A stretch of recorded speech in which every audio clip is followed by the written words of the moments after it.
Suddenly, Si-Chen opens his eyes and finds himself in a hospital bed. He's confused to see people walking around outside, and a world that isn't on fire. Looking at a calendar, he realizes he has returned 10 years into the past to his university days. The date is May 16th, 2015-7. This is exactly 3 years before the first Demon King, Wrath, is supposed to appear and open the gates of hell. A system message appears in his vision, stating that the fusion for power called gluttony is complete. Si-Chen realizes this is his one chance to change the future. He checks his status window and sees that, even though he is level 1, all his stats are at 100. In his previous life, he was at the very bottom of the food chain at the National University for Awakened Powers, a school that only takes students with potential. He spent 4 years being a punching bag for everyone else because he didn't awaken his powers until much later. A new screen pops up showing the Lightning Assassin, class, which was his title in the future. He can feel a familiar power flowing through him, and realizes he might have inherited his future abilities or awakened much earlier than before. He decides to test his strength, but he's interrupted when his roommate, Ma Long, bursts into the room. Ma Long is an E-rank flower chanter who was also at the bottom of the school's hierarchy. In the original timeline, he was killed just 3 days into the Demon King's rampage. Seeing his friend alive and breathing makes the reality of his return finally sink in for Si-Chen. Ma Long is shocked to see that Si-Chen's injuries from a beating he took the previous day have completely vanished. Since Ma Long can't see the system screens, he still thinks Si-Chen is unawakened. He reminds Si-Chen that the school's ranking test is tomorrow, and it's a requirement for graduation. Ma Long drags him out of the hospital, insisting they need to go back and prepare for the exam. Walking through the campus, Si-Chen can't help but stare at all the students. After living through a world of constant death and ruin, seeing so many living people in one place, it just feels surreal. Ma Long thinks he's losing his mind, but Si-Chen? Oh, he's already focused on the future. He knows that if he doesn't act now, the same hopeless timeline will just repeat itself. To change things, he needs to rank up as fast as possible. And in this era, the only way to do that is by clearing dungeons and killing monsters. But the major guilds, they have a monopoly on almost every site. Without a guild, a normal person has 0 chance of getting stronger. He looks back at his status screen. He's still level 1, but having 100 in every stat, that's unheard of. The government, they use a ranking system from S to E to categorize everyone's power. Most students remain E rank their entire lives, and only those with talent or connections ever reach D rank. Si-Chen knows that based on his past experience, he's already far beyond a typical student. Just as he's thinking this, a basketball flies out of nowhere and slams into Ma Long's face, knocking him to the ground. A group of bullies, they're sitting on the nearby steps, and they start laughing at them. The leader, he mocks them for recovering from yesterday's beating so quickly, and demands they go buy 2 cases of drinks for his team. Ma Long is instantly terrified and starts apologizing, offering to go to the store right away to avoid more trouble. Si-Chen stops him, telling his friend that he isn't the one who should be apologizing. Looking at the leader Si-Chen, he starts to remember exactly who this guy is. Memories of their previous encounters flood back, you know? He recalls a time when these same guys, they dragged him into a restroom, held his head underwater in a sink while Ma Long, poor Ma Long, begged them to stop. The bully, he claimed he was just helping Si-Chen by giving him a nudge to finally awaken his powers. In that memory, Si-Chen eventually passed out from the drowning, and the bullies, they just walked away because they were bored. Seeing that same face now, Si-Chen realizes he's finally in a position to settle the score. As Si-Chen stands there, he thinks about how pure evil isn't something exclusive to the demon realm.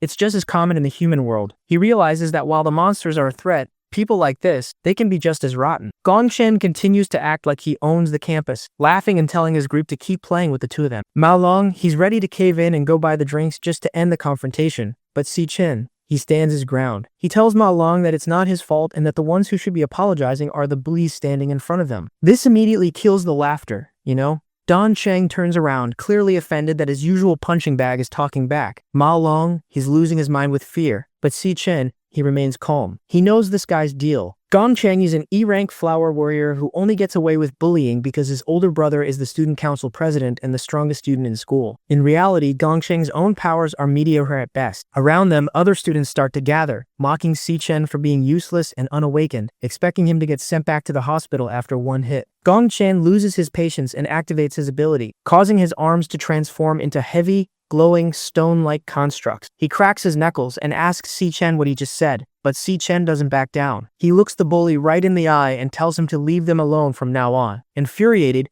Gongchen swings a massive, powered-up punch, intending to teach Si-Chen another lesson. The impact creates a massive shockwave, but the result isn't what anyone expected. Si-Chen blocks the heavy blow with one arm as if it were nothing. Gong-Cheng recoils in pain, clutching his own arm, while the surrounding students stand there in total shock. They can't understand how the weakest guy in school just neutralized a powered attack from an awakened student with zero effort. Gong-Cheng hits the pavement hard, coughing up blood and struggling to catch his breath. He can't wrap his head around what just happened, so he tries to convince himself that he was just caught off guard by a sneak attack. He refuses to admit that he was simply overpowered. Meanwhile, the surrounding students, they're completely baffled, just staring at the visible lightning radiating from the guy they used to call a weakling. Frustrated and humiliated, Gong-Cheng starts screaming at his friends. He demands to know why they're just standing there watching instead of jumping in to help him. He wants them to back him up and put an end to this, but his crew is too paralyzed by what they just witnessed to move a muscle. They've never seen Si-Chen act like this, and the sheer pressure coming off him is enough to keep everyone in place. Gong-Chen loses his mind and charges at Si-Chen, screaming that he's gonna kill him. Si-Chen doesn't even flinch. He catches the bully's massive fist with one hand and tells him that he's pathetic. With a single lightning-infused punch, Si-Chen sends Gong-Chen flying across the area. The impact is so hard, it leaves Gong-Chen unconscious and bleeding against a concrete wall. Everyone watching is paralyzed with fear,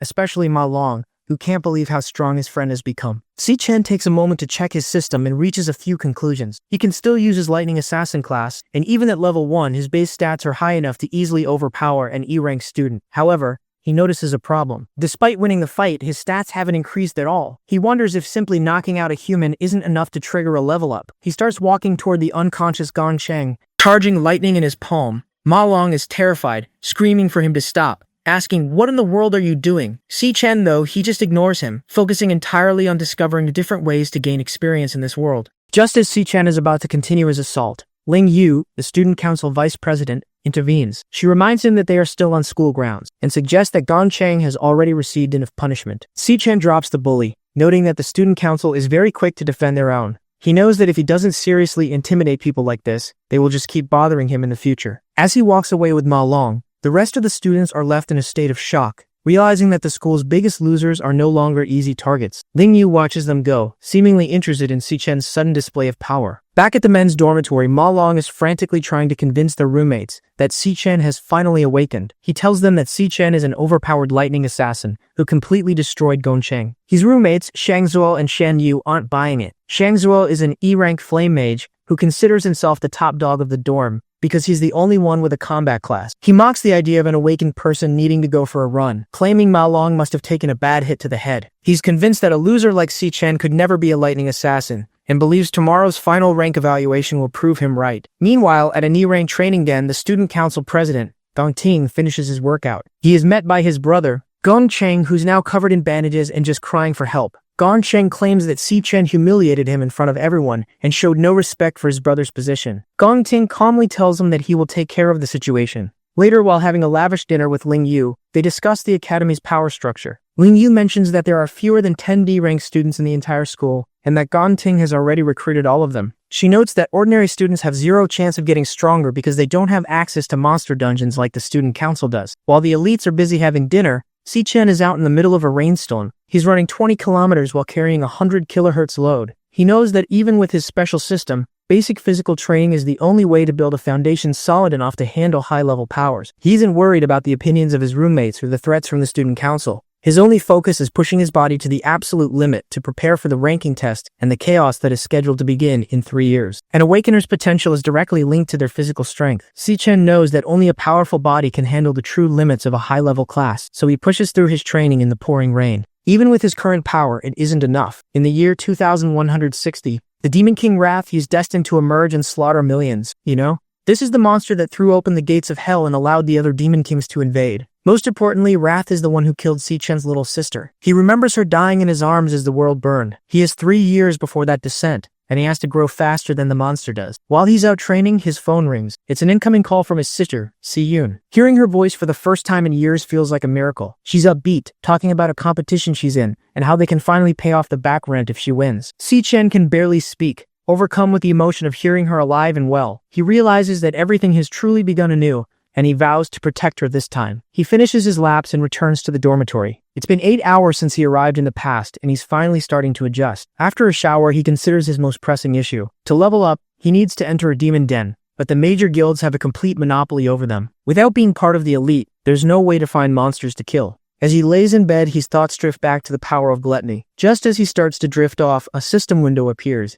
initializing a process. Suddenly, his consciousness is pulled into a void. He wakes up standing in a sea of red water, staring at a massive, dark tower stretching into a purple sky. He was just in his bed a second ago, and now he's in a place he's never seen before. Si-Chen stands in a strange world of red water, staring up at a massive dark tower. He realizes he's somehow inside a monster dungeon. Suddenly, several E-rank monsters called Gravebounds emerge from the water. Even though he's confused, he doesn't waste any time. He switches to his Lightning Assassin class and starts clearing them out. He notices that killing these monsters actually grants him experience points and loot, something he couldn't get from fighting the bullies at school. Dealing with these weak monsters is a walk in the park for him. Within a few moments, he hits level 2 and then level 3. His status window shows that every stat has increased by 5 points. This is exactly what he needed, a private place to train where the guilds can't stop him. However, a new system message pops up over a dead monster labeled Devourer. He decides to test it out. As he activates the skill, the monster's corpse is absorbed into a glowing light and transforms into a card.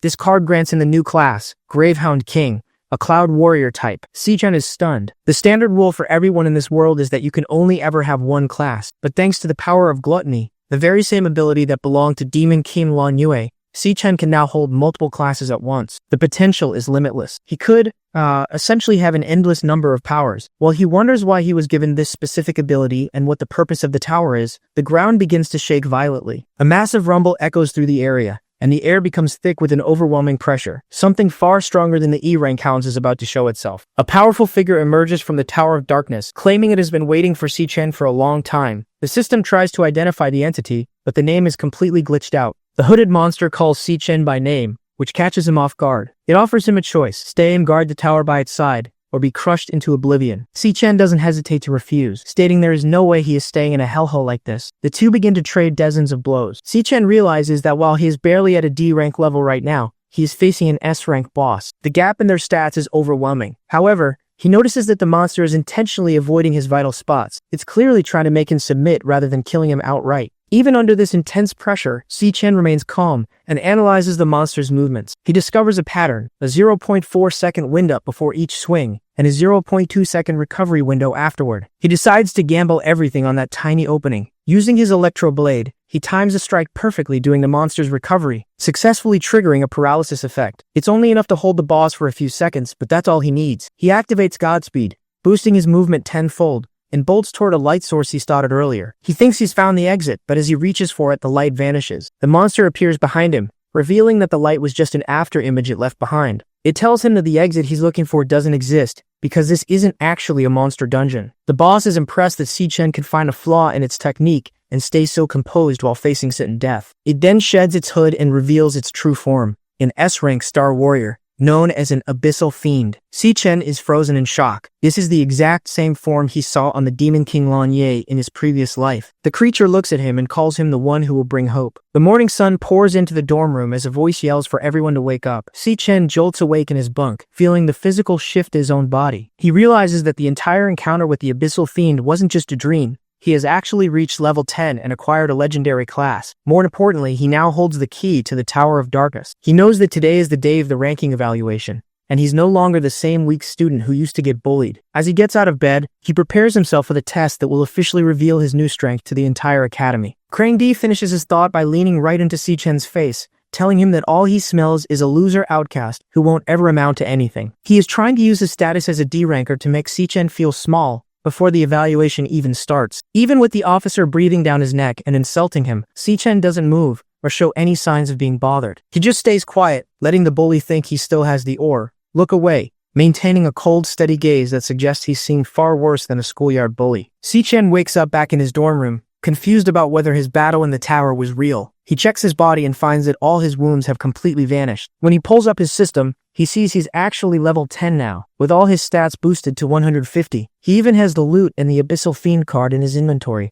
proving he didn't just dream the whole thing. He wonders what kind of rank these new stats would give him in the real world. His roommate, Shang Zuo, comes over to act like a big shot. He heard the rumors about Si-Chen's supposed strength and warns him not to try and take his spot as the top dog of the dorm. Shangzhuo explains that while they are all E ranks, there are 3 tiers within every rank. He claims to be a mid-tier E rank, how E rank will fully control the dorm and sit with higher-ups in the dark, and see why brains make you laugh at his mask, making him far superior to low-tier losers like Si Chen and Ma Long. He is convinced that today's test will prove he is the only one in the room getting stronger. As they head to the ranking ceremony, Ma Long tells Si Chen to go for a D rank to shut everyone up. When they arrive at the ceremony grounds, they run into Gong Cheng's minions. The roommates expect another confrontation, but as soon as the bullies see Si Chen, they freeze in terror. Instead of attacking, they bow deeply and address him as Sir, showing they are still traumatized from their last encounter. This leaves Shangzhu and the others wondering if Ma Long was actually telling the truth about Si Chen's power. A student council officer named Chen Di approaches to talk trash. He mentions that Si Chen is the one who messed with the president's brother. He leans in close, claiming he can smell a person's strength, and tells Si Chen that he only smells like a loser who will never amount to anything. Si Chen doesn't flinch and simply asks if the guy is a dog. Just before Qiang Di can lose his temper, the student council president, Gong Ting, steps in. He tells his officer to stand down, admitting that his younger brother was at fault and deserved what happened. The ranking assessment finally begins. The head scientist explains that students will enter an artificial dungeon to unleash their energy against a magical core. This core measures their current output and sends the data to a public screen. Shangzhu is called up first. He enters the portal and blasts the core with his flame magic. The machine processes his power and confirms he is still a mid-tier E rank. The crowd waits for the most important part of the data, the potential stat. This measures the highest rank an awakener can possibly achieve in the future. Shangzhuo's potential is revealed to be C rank, which is high enough to get special attention from the government. Despite the good potential score, Shangzhuo was visibly frustrated that his actual rank didn't improve to D rank after 2 years of training. Ma Long tries to comfort him, pointing out that most of them will likely score even worse. Shangzhuo and Ma Long both receive E rank low-tier results with C rank potential. Ma Long tries to look on the bright side, telling a depressed Shangzhu that D-rank students are rare and there might not even be many new ones this year. However, the mood shifts as more talented students begin to step up. Shangzhu eventually exits the portal, boasting a D-rank low-tier result and an impressive A-rank potential, proving he is more than just a loudmouth. The atmosphere reaches a fever pitch when the student council president, Gong Ting, is called to the stage. As the heir to the Imperial Guild and the top student in the school's history, everyone is eager to see his limit. Inside the artificial dungeon, Gong Ting prepares to strike the core. He deliberately decides to suppress his power. He's planning to save his true reveal for the graduation exams, to make a bigger impact. But despite holding back, his results are historic. The display shows he is a D-rank high tier with S-rank potential. The crowd, it erupts in cheers, and the scientists immediately decide to report these results to the higher-ups, because an S-rank potential, that's considered a national treasure. Watching from a private balcony, Headmaster Yuan Long asks Ling Yu if she came specifically to see the president's record-breaking performance. She just smiles and admits she's actually more interested in the results of a different student. Right as the excitement from the president's turn begins to settle, the announcer calls the next name on the list. Si Chen steps forward, looking completely calm as his name echoes through the stadium.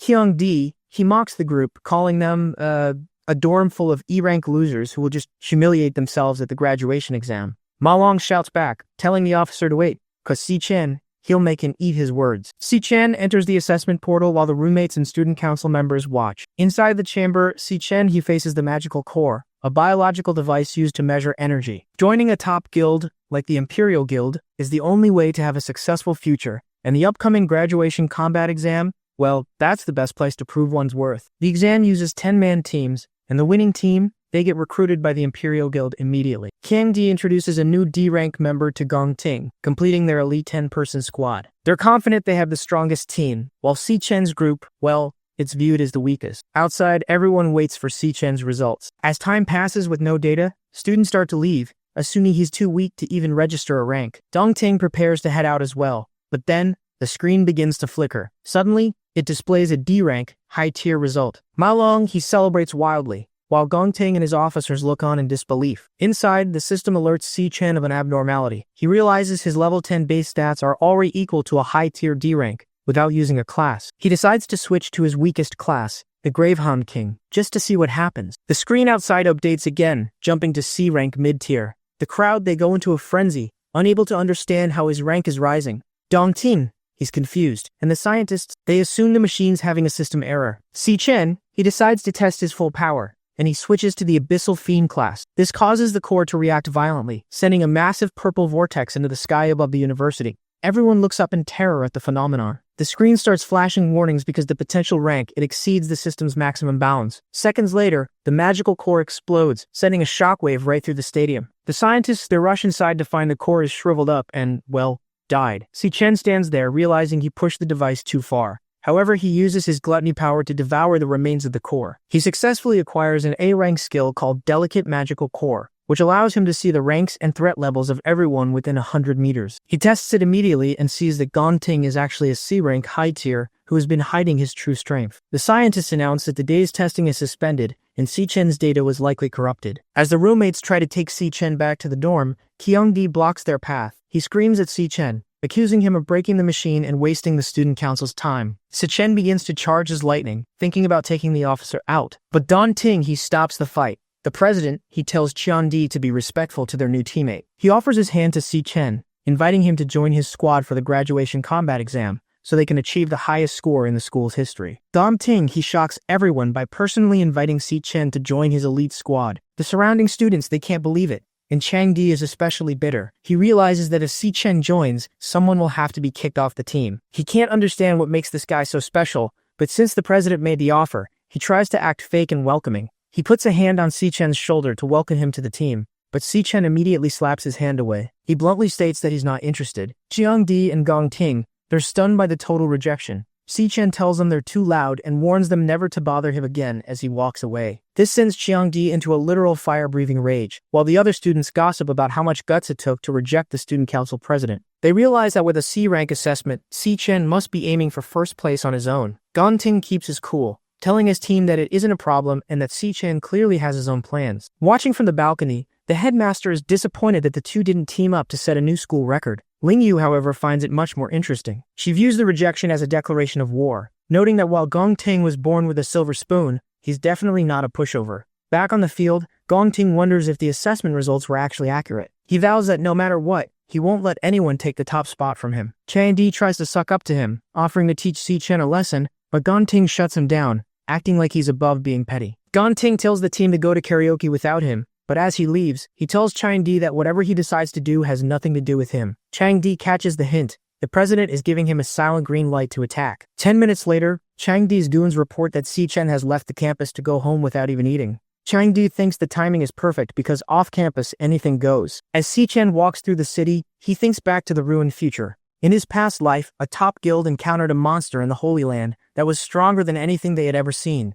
Wrath. The guild was completely wiped out, and Wrath descended to destroy the human world. To prevent this, Si-Chen needs to find that dungeon as soon as possible, but he needs a massive amount of money to start his plan. He heads to the Mithril Monster Exchange, the nation's largest resource hub. He approaches the counter and drops several monster fangs. The male clerk is dismissive, wondering how a student got these and calling them junk once he realizes they are E-rank Gravehelm fangs. He's more interested in VIP clients and hands the trash order off to a newbie clerk named Miss Lee. Si-Chen receives 18,000 for the fangs, which is enough to cover his rent for now. But then, he reaches into his inventory and pulls out a massive, glowing greatsword. He asks for an appraisal, and Miss Lee is completely stunned by the quality, guessing it's at least a B-rank or maybe even an A-rank weapon. The arrogant male clerk laughs at her, claiming A-rank gear is worth millions and that a broke student couldn't possibly have anything that valuable. Suddenly, a well-dressed man enters and corrects him. He explains that the gear isn't A-rank. It's an S-rank piece of equipment from the Abyssal Lands. The clerk's jaw drops in horror as the man approaches Si-Chen. He shakes his hand, stating they are honored by his patronage, and personally invites him to the VIP lounge. Si-Chen smiles, knowing his plan worked. He recognizes the man as King Zi, the leader of the Mithril Guild. Once they are seated in the lounge with the sword resting on the table, Qingji asks how much he intends to sell it for. The young man plainly asks for 1 million. Qingji is surprised. He explains that even A-rank weapons sell for millions, and this S-rank sword could easily fetch tens of millions on the open market. The young man clarifies that he doesn't want to sell it. He wants to use the S-rank weapon as collateral for a 1 million loan, promising to pay it back in exactly 1 month. Qingzi realizes the student has no intention of losing the sword and plans to use it for himself later. He wonders if the boy is a rich runaway or a hidden prodigy, but knows he isn't an ordinary student. The young man adds that he will repay the principal in a month and include a 10% interest payment the month after. Qingji asks the appraiser to step outside. He tells the young man that he knows he attends the National Awakener University, and their senior graduation exam is exactly 1 month away. The prize money for first place is exactly 1 million, which perfectly matches the loan repayment amount and date. Qingji guesses the young man is completely confident he will win first place. He also deduces that since the boy can't just wait a month for the prize money, He must be in desperate need of cash right now to risk putting up an S-rank item as collateral. Seeing an opportunity, King Ji makes a counteroffer. He offers to loan him 1.5 million in cash on the spot with 0 interest for 1 month. He extends his hand, asking the young man to consider this the start of a friendship between them. He promises to keep their discussions strictly confidential and asks that the young man bring any future trading needs to his exchange facility first. The young man is impressed that Qingzi figured out his exact situation with just a few details. Instead of taking advantage of his desperate need for cash, Qingzi offered better terms just to build a long-term partnership. It makes complete sense to him why Qingji eventually turns the Mithril Exchange into the world's premier exchange facility in the future. They shake hands to seal the deal. The young man knows that to eliminate Wrath, he can't rely solely on his own strength. He needs to start making trustworthy allies. The magic contract is completed, and 1.5 million is transferred into his account. King Ji asks what he plans to use for his upcoming graduation exam now that he used his weapon as collateral. He offers to lend him some high-rank equipment from the shop. The young man says there is no need. He reaches out and summons another identical S-rank greatsword. King Ji and his staff are completely speechless. Leaving the shop, he takes a taxi to the long-distance bus terminal. While waiting, he thinks back to his past life. His family struggled financially, and since he hadn't awakened after graduation, no guild would accept him. They barely scraped by on odd jobs to make rent. His younger sister, Si-Yun, even tore up her acceptance letter to her dream art school, just to avoid adding to their financial burden and to stay close to him. His thoughts are interrupted when Si-Young calls out to him, asking for help with her luggage. He stares at her, realizing it has been 7 years since he last saw her. He rushes over and wraps her in a tight hug. She complains that he is choking her and asks if he's acting weird because a girl rejected him. He takes her bag, and they start walking home as she talks about her bus ride. Looking at her, he silently vows that he won't let her suffer anymore this time around. Meanwhile, in an alleyway along their route, a group of armed thugs is lying in wait. Their leader, wearing a floral shirt and smoking a cigarette, confirms this is the path Si-Chan takes to get home. He orders his men to hide and jump him the moment he shows up, wanting to teach Si-Chan what happens when you mess with him. Their leader, a D-rank cloud assassin named Qiang-Di, holds a grudge. The young man previously told them to stop bothering him, and Qiang-Di wants to cripple him so he misses graduation. Unaware of the ambush, Si-Yu notices her brother acting weird and tries to cheer him up. They enter the alley, and the thugs prepare to jump them. The young man catches their scent immediately. He pulls out a pair of wireless earbuds, places them in Si-Yun's ears, and plays her favorite song, telling her it will help her understand his mental state. As she closes her eyes to the music, he steps forward, his eyes glowing. In his past life, he lost his last family member in the year 2160 and wasn't reborn until 2167. This is his first time seeing his sister in 7 years, and he is furious these thugs are ruining the moment. Lightning crackles around him as he launches forward. He smashes the first thug's face into a wall and snaps another's arm with a single punch. The thugs panic at his overwhelming strength. Qiang-Di screams that he's the strongest cloud assassin and lunges with his knife. The young man effortlessly dodges the blade and drives a lightning-laced punch straight into Qiang-Di's face. The leader is sent flying, crashing hard against the pavement. Standing over the bloody assassin, the young man glares down and asks what part of "never bother me again" he didn't understand. Looking down at the bleeding assassin, the young man reminds him that he clearly told them never to bother him again. He asks what part of that he didn't understand. Lying on the ground with broken ribs and numb legs, Qiang-Di finally realizes the student's rank assessment was real, and he's definitely not a D rank. Terrified and crying, he stammers a weak apology. The young man instantly grabs him by the collar and presses a knife against his throat, telling him to shut up. He threatens to kill him right there if he makes a single sound. Looking into his glowing red eyes, Qiang-Di knows he isn't bluffing. He feels the intense killing intent radiating from him, and wonders what kind of hell a simple student must have gone through to have an aura of pure death like that. The young man tells him to listen closely to his next words. He doesn't care if they all rot, but they are to never bother him again. He then warns them that if they ever try to harm his sister, or even appear in front of her, he will permanently make each of them disappear without a second thought. Pressing the blade just enough to draw a bit of blood, he asks if Qiang-Di understands. The terrified leader quickly nods. Satisfied, the young man drops the knife and walks away, leaving the thugs beaten in the alley as his sister's song continues playing. As Si-Yun listens to the song, tears start falling down her face. The lyrics are incredibly sad and lonely. She wonders what her brother has been through to relate to something like this, feeling like he has lived through a lot even though they've only been apart for a few days. She thinks about how she's always been by his side and wipes her tears, telling him he's taking his lonely joke a little too far. He suddenly hands her a red box. Inside is a golden pen. She immediately recognizes it as the latest magic holographic pen from Dragco, an item that costs over 10 grand. Completely shocked, she asks where he got the money for it. Watching her, he thinks back to his past life where he failed to protect her in her dreams. He silently vows to protect everything about her this time around. Si-Yu nervously suggests returning the pen, claiming it's way too expensive and that she doesn't even like it that much. But she chests it out anyway, drawing a glowing pink fish in the empty air. She is amazed that it actually works. He just smiles and tells her she can use it as long as she likes it. Later, they sit at home eating bowls of noodles. He praises her cooking, but Siyun brings up their living situation. She scolds him for throwing money away on a pen when they still need to pay rent. He casually replies that he already paid this year's rent in full. Siyun is stunned. He quickly makes up an excuse, saying he started a small business with a friend and made some good money. Siyun knows he's a terrible liar. She realizes he is being highly suspicious and is definitely keeping secrets from her now. But as she looks over at him, she sees his bright, genuine smile. She realizes it has been ages since she saw him look that happy. At a large aquarium, the university's director of career services, Gong Swan, talks to a student named Gong Ting. Gong Swan confirms that Si Chen is officially a C rank and is the only student in the school ranked higher than Gong Ting. He warns Gong Ting that his father invited the vice chairman of the alliance to watch the graduation exam, so he can't let anyone steal the spotlight. If things go wrong, Gong Swan suggests having Si Chen fill a vacancy on Gong Ting's team. Gong Ting refuses, calling Si Chen a deadbeat. Gong Swan points out that Si Chen recently beat Kang Di so badly that over 60% of his body was fractured and won't heal in time for the exam. Gong Ting still doesn't care. He believes Si Chen already showed his full abilities during the ranking assessment. He vows to show everyone who the strongest really is during the combat exam. At 11 p.m. in the men's dormitory, Si Chen takes a shower after finishing a 100-kilometer weighted run. With his money issues solved,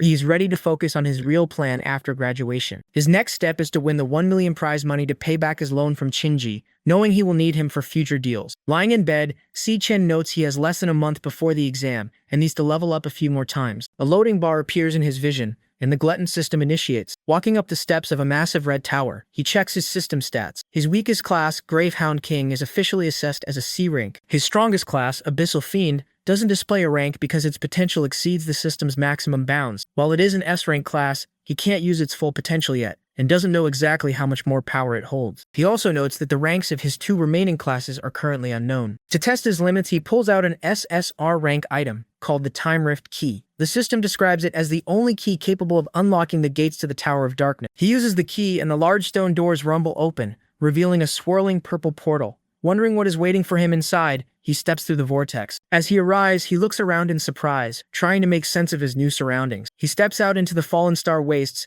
and immediately drops to his knees. The surface gravity here is insanely high, roughly 10 times normal. The door behind him vanishes. To reopen it, he figures he has to kill the floor's boss. Right now, he can only use about 30% of his strength in this environment. A B-rank monster called the Phantom Lion appears. He quickly switches to his Lightning Assassin class and summons an electric blade. When the lion lunges, he tries to counter with a vital hit to paralyze it, but his attack misses completely. The extreme gravity makes his body feel incredibly heavy, severely impacting his speed and precision. The assassin class is virtually useless here. The lion easily tackles him to the ground. Realizing he needs a different approach to deal with the monster's strength, he switches classes again, this time to the Purgatory Rakshasa. As a warrior class, it gives him massive bonuses to his strength and stamina. Using his new stats, he effortlessly punches the lion off of him. He then activates his gravity manipulation skill, stacking gravity on his fist to the absolute max to increase his downward impact force. His power surges as the gravity multiplier climbs rapidly to 200, 400, and then 600%. With gravity stacked to 600%, his punch is amplified 60 times. He slams the Phantom Lion into the ground, destroying it. He catches his breath as the system awards him 12,000 XP, bringing him to level 11. Checking his stats, he notes that every star on a class card represents a stat multiplier. His Purgatory Rakshasa class has 11 stars, providing a higher overall amplification than his 9-star Lightning Assassin class. Still, it took everything he had just to beat a single B-rank monster, meaning neither class has broken past the B-rank limit yet. He then notices the system didn't give him a Devourer prompt for the lion, and the exit gate hasn't appeared. Looking up, a large black portal opens in the sky. Glowing eyes appear inside the void. He realizes the real 4 boss hasn't even shown up yet. Several more Phantom Lions jump out of the portal. The monster he just used all his strength to kill was just a basic mob. The lions lunge at him, slashing across his chest. As they attack, he finally understands the Purgatory Rakshasa's warning. The open door brings endless pain, but he has to endure and conquer it all. Suddenly, Si Chen gasps and sits up in bed, waking up from the simulation in a cold sweat. Si Chen wakes up in a cold sweat in his dorm room. The feeling of his muscles tearing and skin separating from the bone in the simulation felt completely real. He knows there are no shortcuts to getting stronger, and his arduous path through purgatory has just begun. Later that week, the students gather in the grand auditorium for the graduation combat assessment team formation. The students talk among themselves about the new rules. Since higher-ups from the Guild Alliance are coming to watch the exam live, Every team is now required to have at least 5 members, and at least one must be a high E rank or above. Gong Swan announces that everyone's rank information has been sent to their wristbands so they can start forming their teams. As the students check their holographic lists, they notice something wrong with Si Chen's stats. The system shows him as a low E rank. They are confused since he previously tested as a C rank, and they quickly assume his demon heart really was broken back then, causing his rank to drop. Seeing this, the other students immediately lose interest in teaming up with him, not wanting to carry a deadweight during such an important graduation exam. Gong Ting and his friends just laugh, mocking Si Chen for rejecting Gong Ting's team invitation earlier and assuming he must be regretting it now. Watching from the front desk, Gong Swan looks at his nephew. He thinks about how Gong Ting is just so disappointing, not knowing how to truly utilize power and human nature. He decides to teach his nephew a lesson by using his administrative authority to isolate Si Chen, making sure his opponents won't even have the qualifications to compete. Students are told to form teams for their upcoming graduation exam.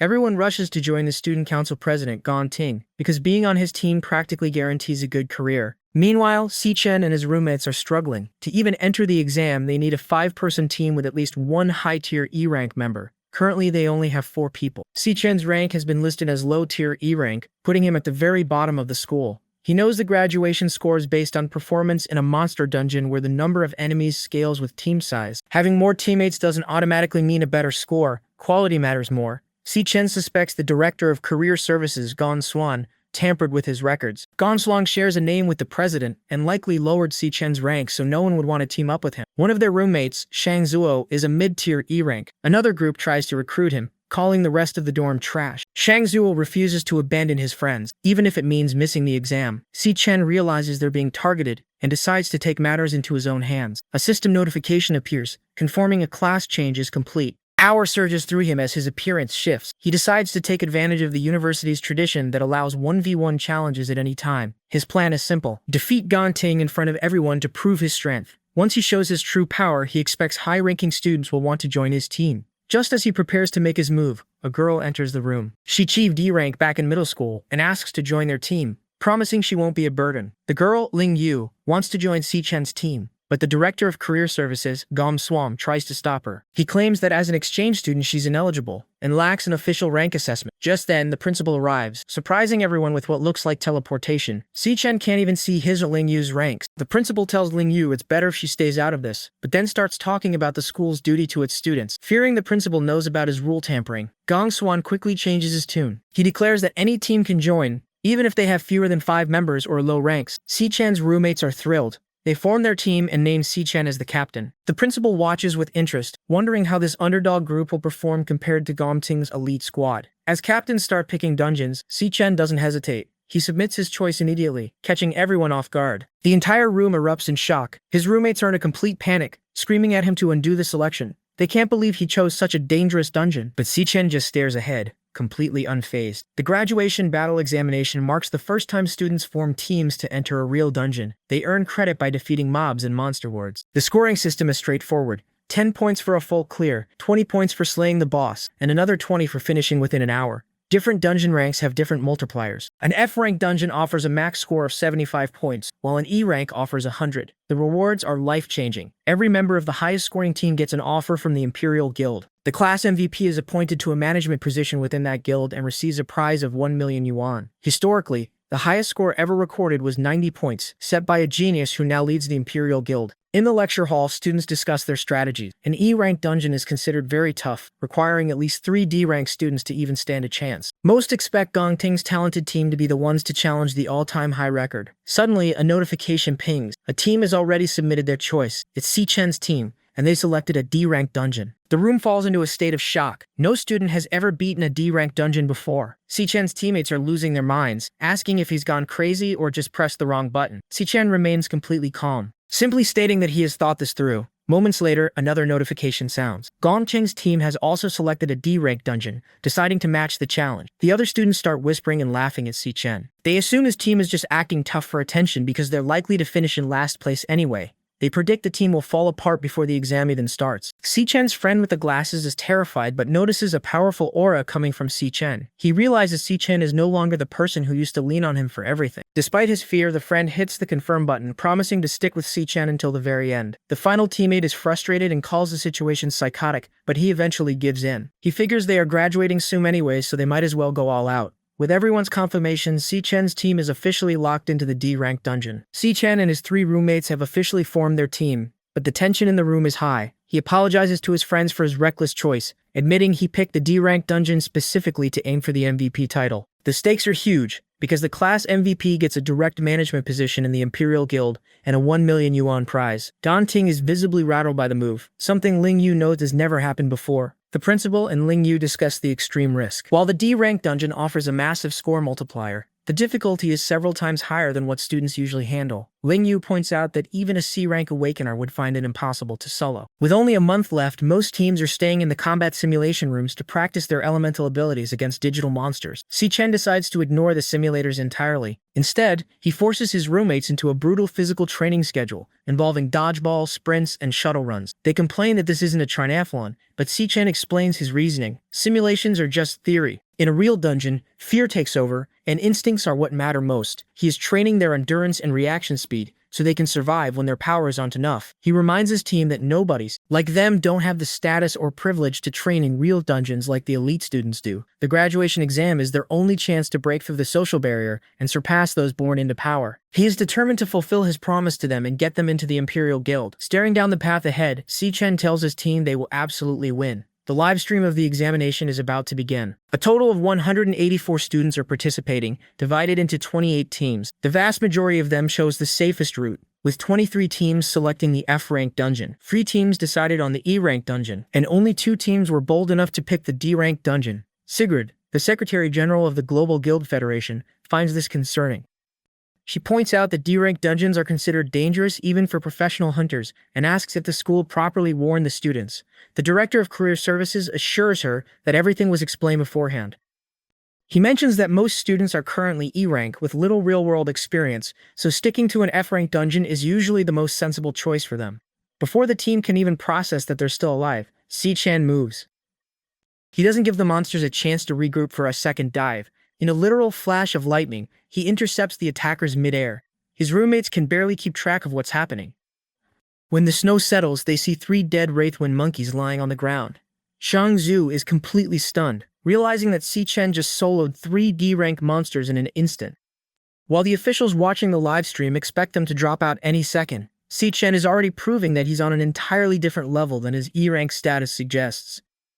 Si-Chen tells his teammates that their current strength isn't enough to handle the monsters. He tells them to just focus on protecting themselves while he handles the rest. With a massive burst of lightning, he leaps into the fray. Ma Long and Sheng Yu realize that the training Si-Chen gave them earlier wasn't so they could help him fight, but simply so they could survive the encounter. Sheng Yu feels a bit frustrated. He used to be the boss of their dorm, but now he has to rely on Si-Chen just to make it to graduation. The monsters are flying monkey-like creatures with bat wings. Si-Chen moves through them like a blur, tearing them apart with yellow lightning strikes. To the onlookers, he doesn't look like a student at all. He fights like a battle-hardened warrior. Xiang Yu watches as Si-Chen leaves them further and further behind. Suddenly, another monster attacks from behind. Xiang Yu manages to block it with his glowing, heated fist. He tells Ma Long that they can't just be deadweights and rely entirely on Si-Chen. They realize this graduation assessment belongs to them as well. Xiang Yu uses a skill called Flora Chant, Vine Lock, sending out massive vines to trap a monster. The creature is too strong and breaks free instantly, but Ma Long follows up with Cloud Chant, Frost Breeze. The icy wind slows the monster down, allowing the 2 of them to finally coordinate an attack together. Ma Long and Shang Yu coordinate their powers, combining ice and plant magic into a combo skill that traps a ghost bat monkey in a frozen vine cage. They signal for Shang Zhou to finish it off. He charges forward, unleashing a nuclear mage burst flame bullet. The monster is incredibly tanky and survives the initial blast, forcing the other 2 to hold the line as they reach their absolute limits. Shang Zhou refuses to back down and pours everything into one final attack, the converged burst flame bullet. A massive explosion rocks the cave, and a system drone confirms the D-rank monster has been successfully killed. The trio collapses in exhaustion, celebrating their impossible victory. Si-Chen, who has already cleared the rest of the cave,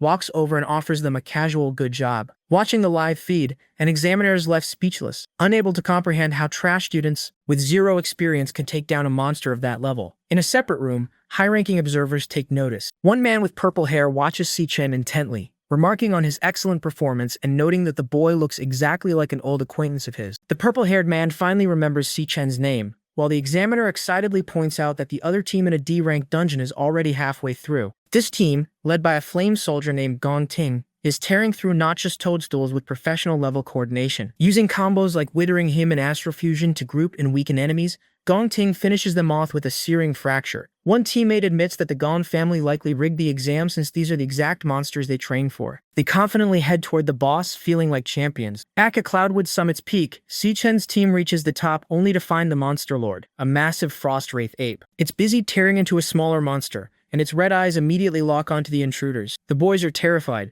convinced one slap from that thing will kill them 10 times over. The giant beast lets out a roar and charges straight at them. While his teammates scream and scramble away in a panic, Si Chen remains perfectly still. He waits for the monster to get within range before exploding with yellow lightning. In a blur of speed, he leaps up and delivers a devastating kick straight to the ape's face. The impact is so powerful it sends a massive shockwave through the air, instantly crushing the creature's skull. Ma Long is the only one left conscious, shivering uncontrollably on the ground. Behind him, Si Chen and Shan Yu have been completely encased in massive pillars of ice. He realizes that if he were in a cloud class with a natural resistance to cold, he would have been frozen solid along with them. Just as he's trying to catch his breath, a sinister laughter echoes through the area. A massive skeletal figure towers over him, radiating an aura of absolute frost. This is the true lord of the dungeon, a terrifying ice monarch with a glowing blue core and a frozen crown. It looks down at the helpless Ma Long, laughing as if it's found its next toy. Ma Long pours everything into his perfect origin skill, desperately trying to thaw Si Chen. The Lich King doesn't just stand there. It launches more ice attacks to finish him off, but Ma Long doesn't stop. He screams through the pain,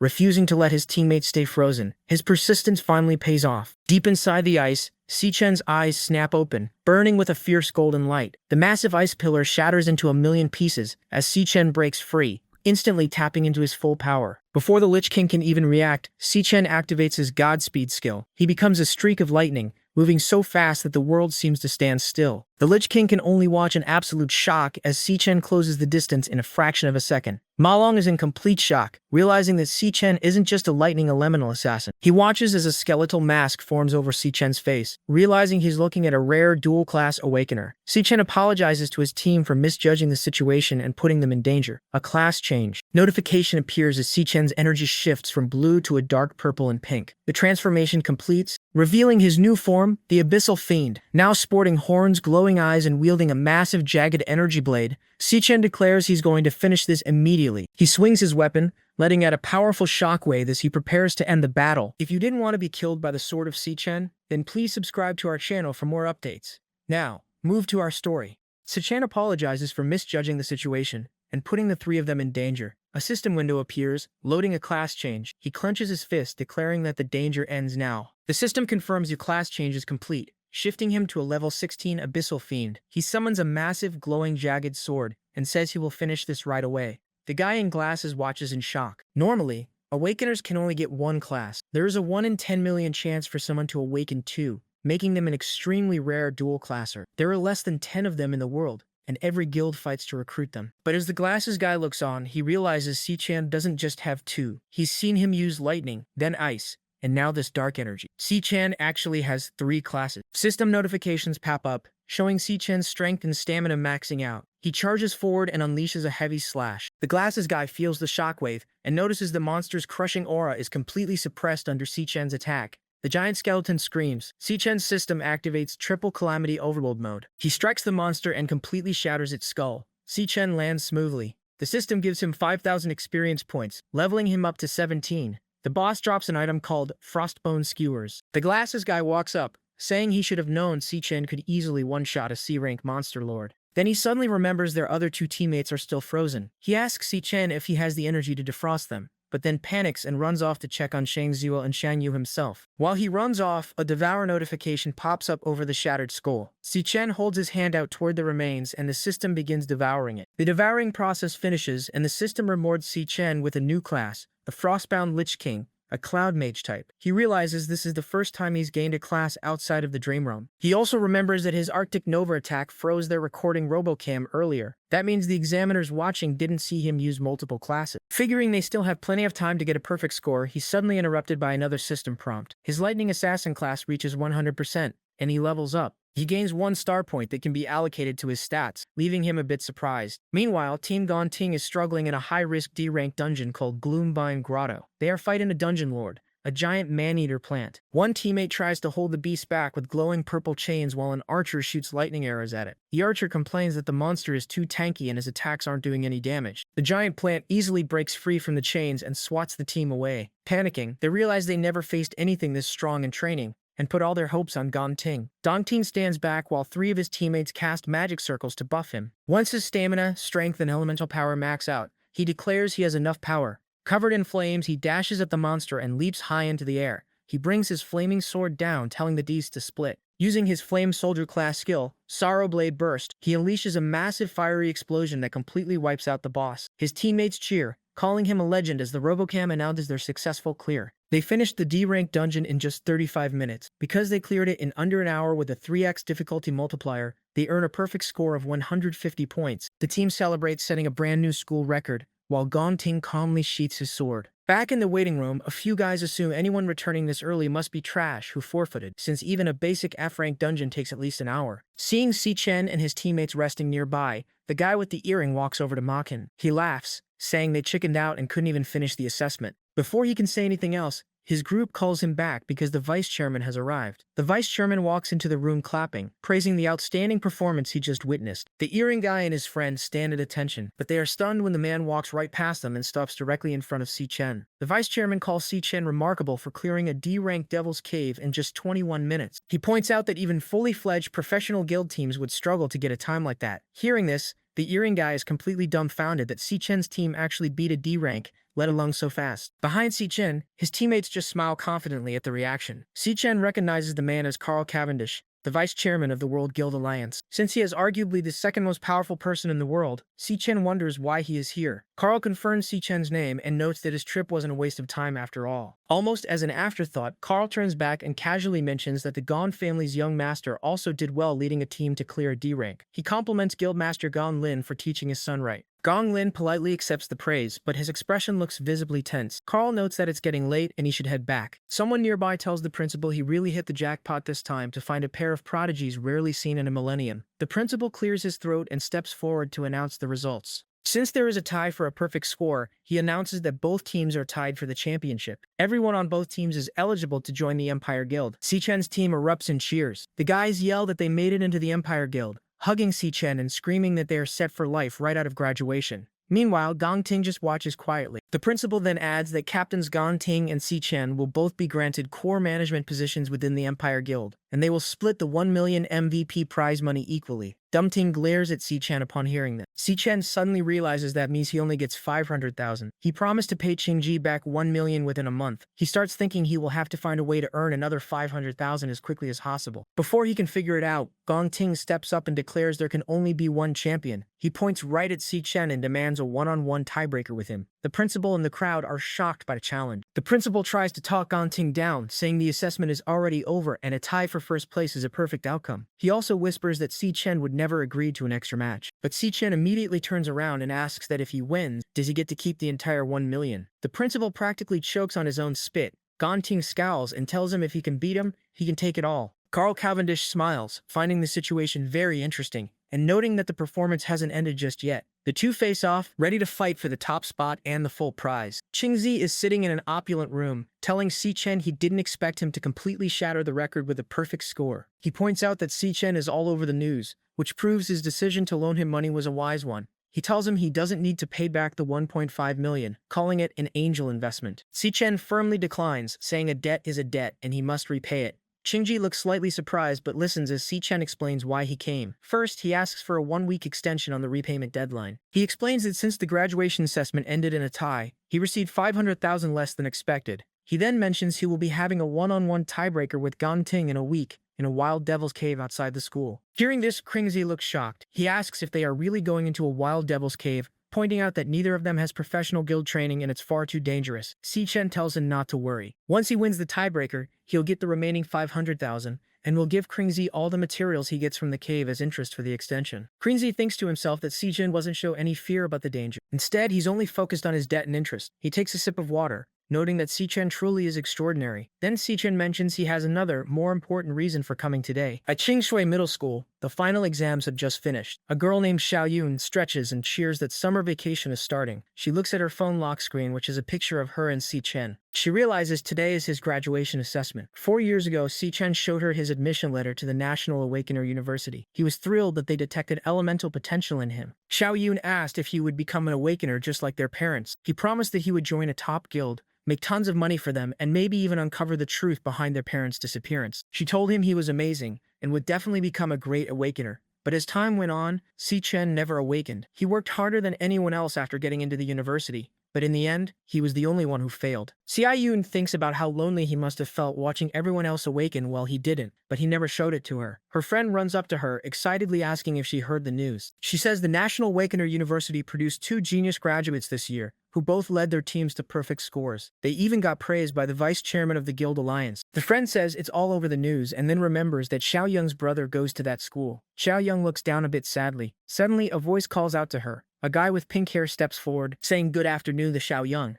Both girls look surprised to see him. The pink-haired guy invites Xiao Yung to a private penthouse room at 8 p.m. Xiao Yun ignores him, looking annoyed, and quickly walks away with her friend. He calls out, asking why she's walking so fast. In her mind, she's just thinking about how her brother's classmates are on the news for getting perfect scores, while he couldn't even awaken. Imagining him crying alone breaks her heart, so she decides to hurry home and cook a huge feast to cheer him up. That night at their apartment, Si Chen sits down to a table completely covered in food, including a massive hot pot. He's surprised and asks how she had time to make all this. As they eat, the evening news plays on the TV in the background, reporting on the university's graduation assessment. It mentions Vice Chairman Carl Cavendish visiting the scene. Su Chen just smiles and keeps eating his food. Xiao Yun watches him sadly, assuming he's just forcing himself to act tough to hide the pain of failing his assessment. Then the news anchor reports that the assessment ended in a highly rare dual champion outcome, with 2 geniuses leading their teams to perfect scores. The broadcast shows Carl Cavendish praising the students and specifically naming one of the team leaders, student Si Chen. Xiao Yun freezes, her eyes going wide in absolute shock as she realizes her brother is the one with the perfect score. Meanwhile, in a dark room, Gong Lin stands holding a bloody whip over his son. Gong Ting is battered, shirtless, and bleeding from several fresh cuts.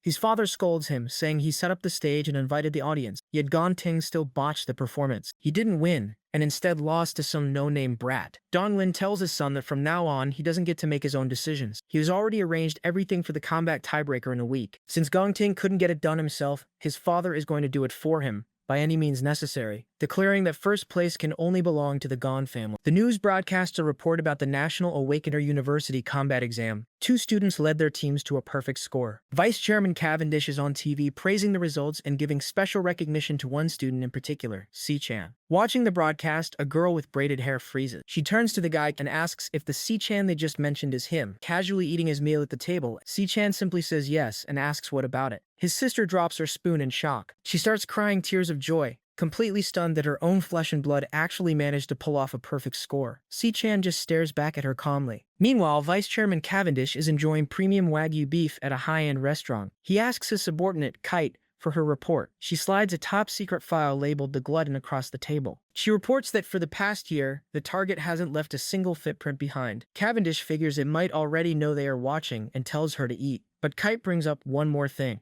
She mentions someone suspicious who recently crossed paths with the vice chairman. She notes that the speed at which this person's abilities are growing is way too off the charts to ignore. At the same time, Si Chan is standing in a starry, rocky landscape. He is currently a level 17 lightning assassin. For the past 2 weeks, he has been grinding on the first floor of Dreadspire, nearly wiping out every monster there. He is fully adapted to fighting in a 10 times gravity environment. After his graduation exam, his lightning assassin class earned 1 star. He figures out that repeatedly hammering the same class raises its proficiency. He currently has 4 different classes, and none of them have hit their ceiling yet. He drops the newly obtained star directly into his most critical stat, speed. His speed stat reaches 740, which should put him at the level of an A-rank assassin. Despite that massive boost, he looks up at a giant glowing purple lion resting on a cliff. Even with his current speed, he still can't land a single hit on the floor's overlord. 2 glowing panthers then growl and charge directly at him. Si Chan uses his lightning assassin skill, Felicity God, and dashes forward covered in lightning. He realizes the Lion King Overlord has a weird ability. Every time he finds an opening and goes in for a strike,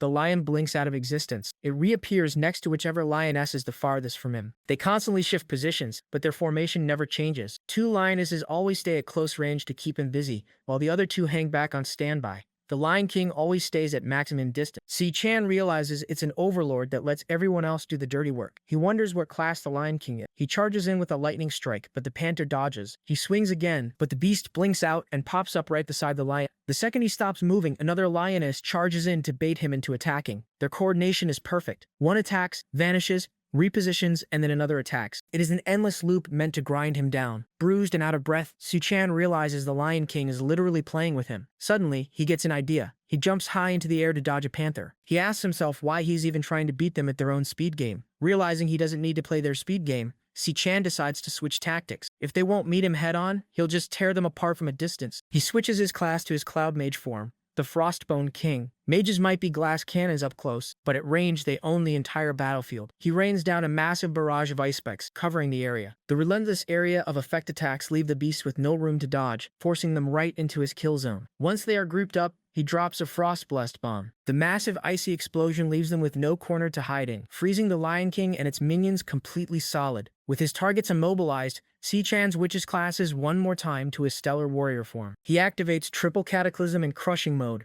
and drops down with a massive energy blade, shattering the frozen beasts to pieces. He declares the fight on the first floor of the Dread Spire officially over. As the icy dust settles, the system announces his victory. He levels up to 24 and receives his loot, 4 Phantom Strahd bones and 1 Phantom Strahd heart. Just then, a glowing red system prompt appears over the monster's remains, stating that they can be devoured. He reaches out and absorbs its energy to find out its exact class. It turns out the boss was a Stellar Tamer. Its own stats were weak, which is why it hid behind its contracted beast the entire time. Si-chan reviews the class skills. The teleportation ability, Stellar Warp, is genuinely good. The Force Beast Contracting, Stellar Pact, is interesting but relies on intimidation, meaning he'll have to go in pretty hard to tame a beast. Subtly, the illusion fades. The starry landscape vanishes, revealing an absolute wasteland of sand and giant bones. This is what the first floor of the Dread Spire actually looks like. A fiery portal to the second floor opens up in the distance. As Si-chan walks toward it, he hears a faint growl. He looks inside a massive skeletic ribcage and finds a tiny white lion cub trapped in glowing purple chains. He realizes this little guy didn't vanish when the Lion King died, meaning it wasn't a contracted beast.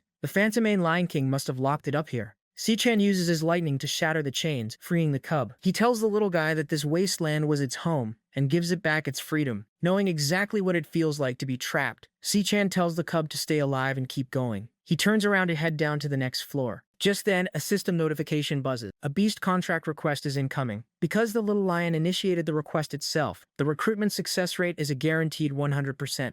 And it unlocks 2 new passive skills. The first passive allows Si-chan to boost the contracted beast stats, and any experience the beast earns is returned to him in equal measure. The second passive gives him access to the beast's live field of vision if it is ever in danger. Si-chan turns around in surprise. The little cub, identified by the system as Lion King Leo, is staring up at him, requesting to enter a contract. The system asks if he accepts. Si-chan looks down at the cub and asks if it really wants to come with him. The little lion eagerly nods with a small roar. Si-chan smiles and accepts the contract. The system confirms the contract is complete and activates his new passive skills. Si-chan smiles and Si-chan. With his new companion happily floating beside him, Si-chan tells Leo it's time to go. They walk toward the fiery portal leading to the second floor. Out of nowhere, a massive red slash tears straight through Si-chan's chest. Si-chan wakes up gasping for air in his own bed, drenched in sweat. He realizes he died right before entering the next floor, and wonders what that sudden red attack was. Still processing his sudden death, his stomach growls, and he decides he just needs some food. He sits at the table eating a bowl of ramen while his sister gets ready to leave for the day. She asks if he has his university interview today,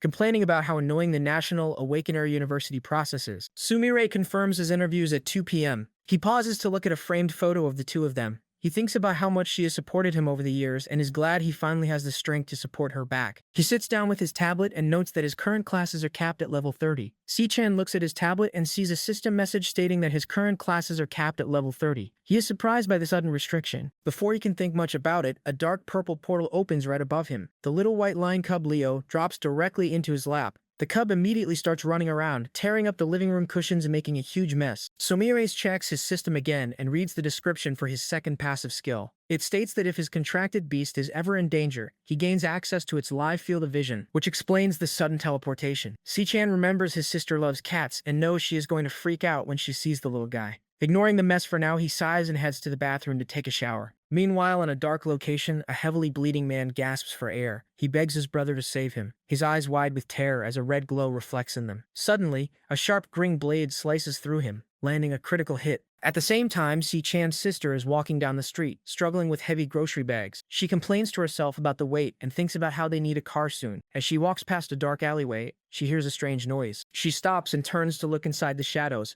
calling out to see if someone fell in there. Instead of someone hurt, a guy steps out holding a massive bouquet of red roses. Jin Do-chin. He tells her she is finally here and calls her Xiao Yun, saying he has been waiting for her. Jin tells her she left school in a rush last time and completely missed his invitation for a date, trying to impress her. Xiao Yun just stands there in silence. Xiao Yun ignores the invitation and asks how he found out where she lives. Jin brags that his dad is the director of the first hospital, so pulling a few strings to track her down was easy. Unimpressed, Xiao Yun states they're from completely different worlds and tells him never to look for her again. As she walks away, Jin gets angry. He aggressively grabs her wrist and yells, demanding to know if she has any idea how much effort it took to rent out that floor, complaining that he even invited a bunch of friends and that her not showing up would be completely disrespecting him. Xiao Yun glares right back, asking why she owes him any respect. She bluntly tells him that staking out her home like this is incredibly creepy. That sets him off. His expression darkens with rage as he angrily asks who she thinks she is. He yells that he tries to be nice. Without hesitating, Xiao Yun pulls back and headbutts him directly in the face, smashing his nose and sending him reeling backward.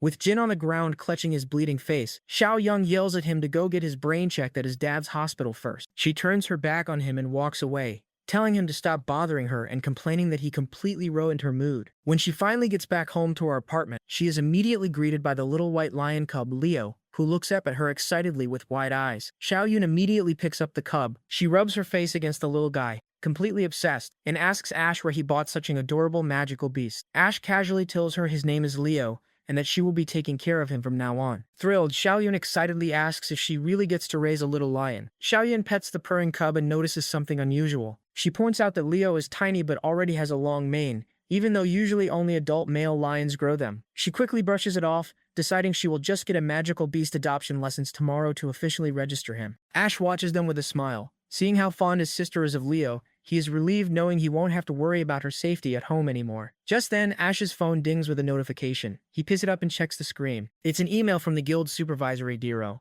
The message states that after a rigorous review, a submitted application has officially been approved. Reading the email, Ash smiles, knowing his plan can now proceed smoothly. With his plan in motion, his next goal is set. He just needs to win the tiebreaker 6 days from now. 6 days later, the day of the tiebreaker assessment arrives. Out in the outskirts of Greenlight Forest, an official gathers the two candidates to announce the details. The school board has decided that the test will take place inside the Wild Devil's Cave. According to their equipment surveys, the cave is classified as a D rank zone. The candidates stand ready in front of a glowing green portal located at the base of a massive tree. As agreed, Si-chin and his opponent will take the assessment together inside the same Devil's Cave. Since the inside of a wild cave is completely unknown, the risks are much higher than normal school tests. To handle this, 3 Senior Guild raid team members from the Dongshin Nation have been brought in as examiners. They will follow the two candidates into the cave to protect them and score their performance in real time. One of these examiners is Ivan, a C-rank floor chanter from the Empire Guild. The other 2 examiners are C-rank nuclear shooter from the Divine Eye Guild and Yuta Sato, a C-rank star warrior from the Yinfang Guild. The official reminds the candidates that their final results will be decided entirely by the scores these 3 give. Meanwhile, a man with sunglasses watches the group through a monitor from a remote room. He smirks, thinking to himself that the 3 examiners better do their jobs well and make sure everything is taken care of without leaving a single trace. Elsewhere, a subordinate asks the vice chairman why he is still in the Dongshin Nation when his itinerary ended 2 days ago. Watching Si-chin and Jin Duok-sin on the monitor, the vice chairman simply smiles. He explains that nothing could be more interesting than what is happening right now,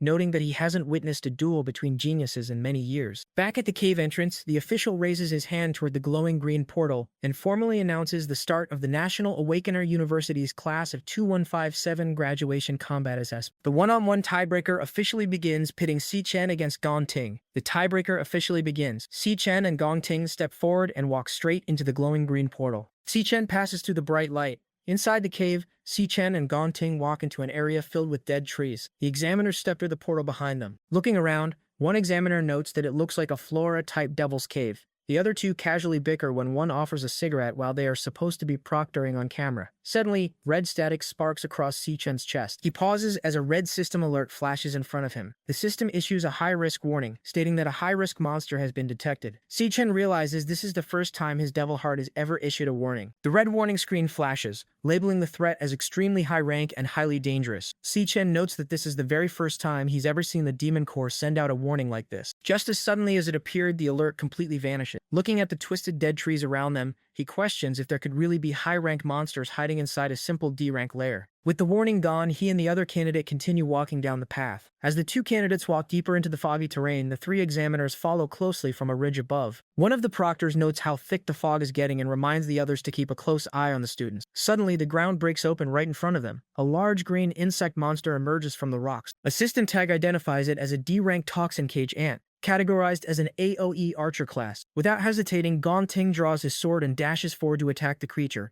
leaving Si-chen standing in the background. Up on the ridge, the examiners watch the fight unfold. Yuta praises Gong Ting's lightning-fast reaction time, but Ivan reminds them that monsters in a wild lair are far tougher and more vicious than the ones they face in school assessment. The ant fires a barrage of corrosive poison shots at him. Gong Ting easily dodges the green projectiles, dashes in close, and slices the ant right through its poison sac with his glowing sword. Following up, he activates his core warrior skill, Blazing Blade Penetration. He drives his sword straight into the upper half of the ant, triggering a massive fiery explosion that completely destroys the monster. He lands smoothly back on the ground, his blade still burning, as the examiners look on from the cliff above. The examiners grade Gong Ting's performance. Caillou gives him 10 points for neutralizing the ambush instantly. Even gives another 10 for severing the venom organ. Yuta adds 10 more points for finishing the monster off without hesitation. They agree his calm execution is outstanding for a student. Meanwhile, Yuta looks over at Si-chen, who is just wandering around the area. He calls Si-chen's performance a complete fail since he didn't even react to the ambush. Watching a live feed, Vice Chairman Cavendish asks his assistant what he thinks Si-chen is doing.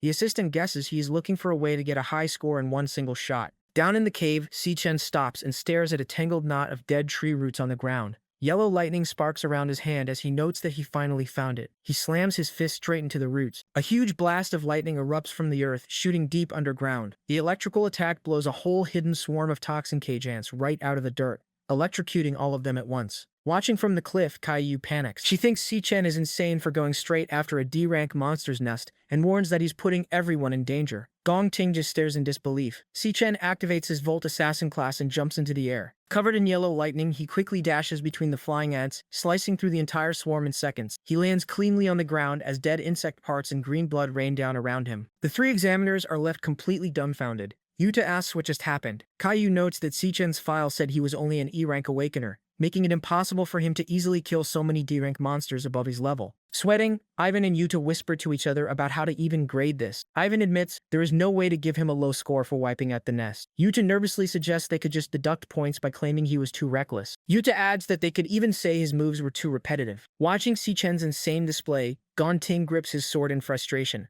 realizing how far behind he is. Back at the office, Vice Chairman Cavendish and his associate watch the live broadcast. The bearded man laughs, praising Cavendish for knowing the kid was hiding his true strength. Cavendish just smiles, thrilled to get such an amazing head-to-head show right at the start of the exam. He wonders what Gong Ting will do next to answer back. Suddenly, the live feed glitches out with heavy static. The monitors, they turn blue, displaying a signal lost error, leaving Cavendish and his associate completely confused. Outside the lair, the tech official, he gets a warning on his terminal. The screen flashes a red signal anomaly alert. The communication signal drops to 0%, and the cave's risk level, it changes to an unknown question mark. Panicking, he yells out asking what's going on. Another official points at the cave in absolute shock. The glowing green portal entrance has completely vanished into thin air, trapping everyone inside. Peep within the cave, Si-chen, he stops as he notices eerie pink musical notes floating around him. The sound waves gather together in the dark to form a sinister, glowing face. Si-chen's eyes, they widen as he instantly recognizes the sound. It is the voice of Demon King Raph. Outside the dungeon,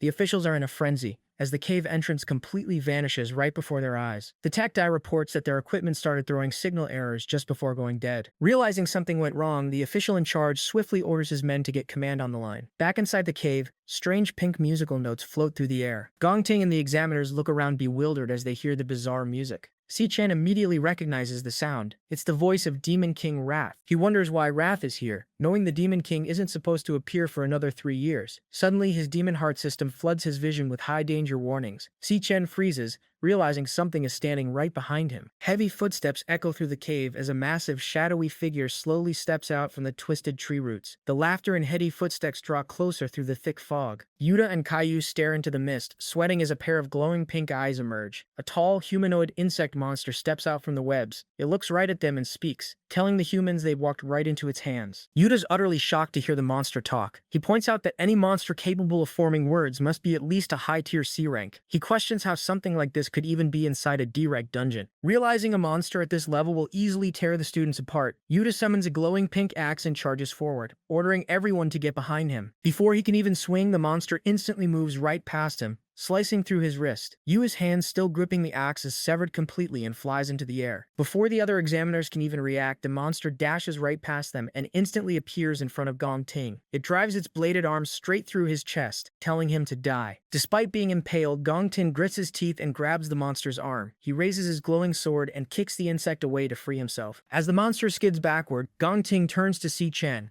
bleeding heavily from the hole in his chest. He declares that since the Overlord drew first blood on him, the kill belongs to him, under the rules of combat priority. He warns Si Chen not to interfere. Si Chen just watches him in silence. He activates his system vision to scan the insect, and a tag pops up revealing that the monster is actually a mid-tier C rank. The system tag over the monster updates, revealing it is actually a high-tier C rank. Caillou yells at Gong Ting that he needs immediate medical treatment. Yvonne rushes forward, strongly recommending they suspend the exam and pull out right now because the monster is completely out of his league. Gong Ting simply says no. His hand ignites with fire. Si Chen watches as Gong Ting presses his burning hand directly against his chest, using the raw heat of his own flames to cauterize the wound. Smoke rises from his flesh as he rejects the examiner's recommendation. He grips his sword, making it burst into flames, and yells that the fight won't end until one of them is down. The monster just stares back at him. Gong Ting leaps into the air, swinging his flaming sword down at the monster. Meanwhile, outside the cave, reinforcements have arrived. Silas Lin, the leader of the Imperial Guild's King Squad, stands in front of the vanished entrance. The monster resets the ward. Robert Brady, he explains that when a dungeon entrance disappears like this,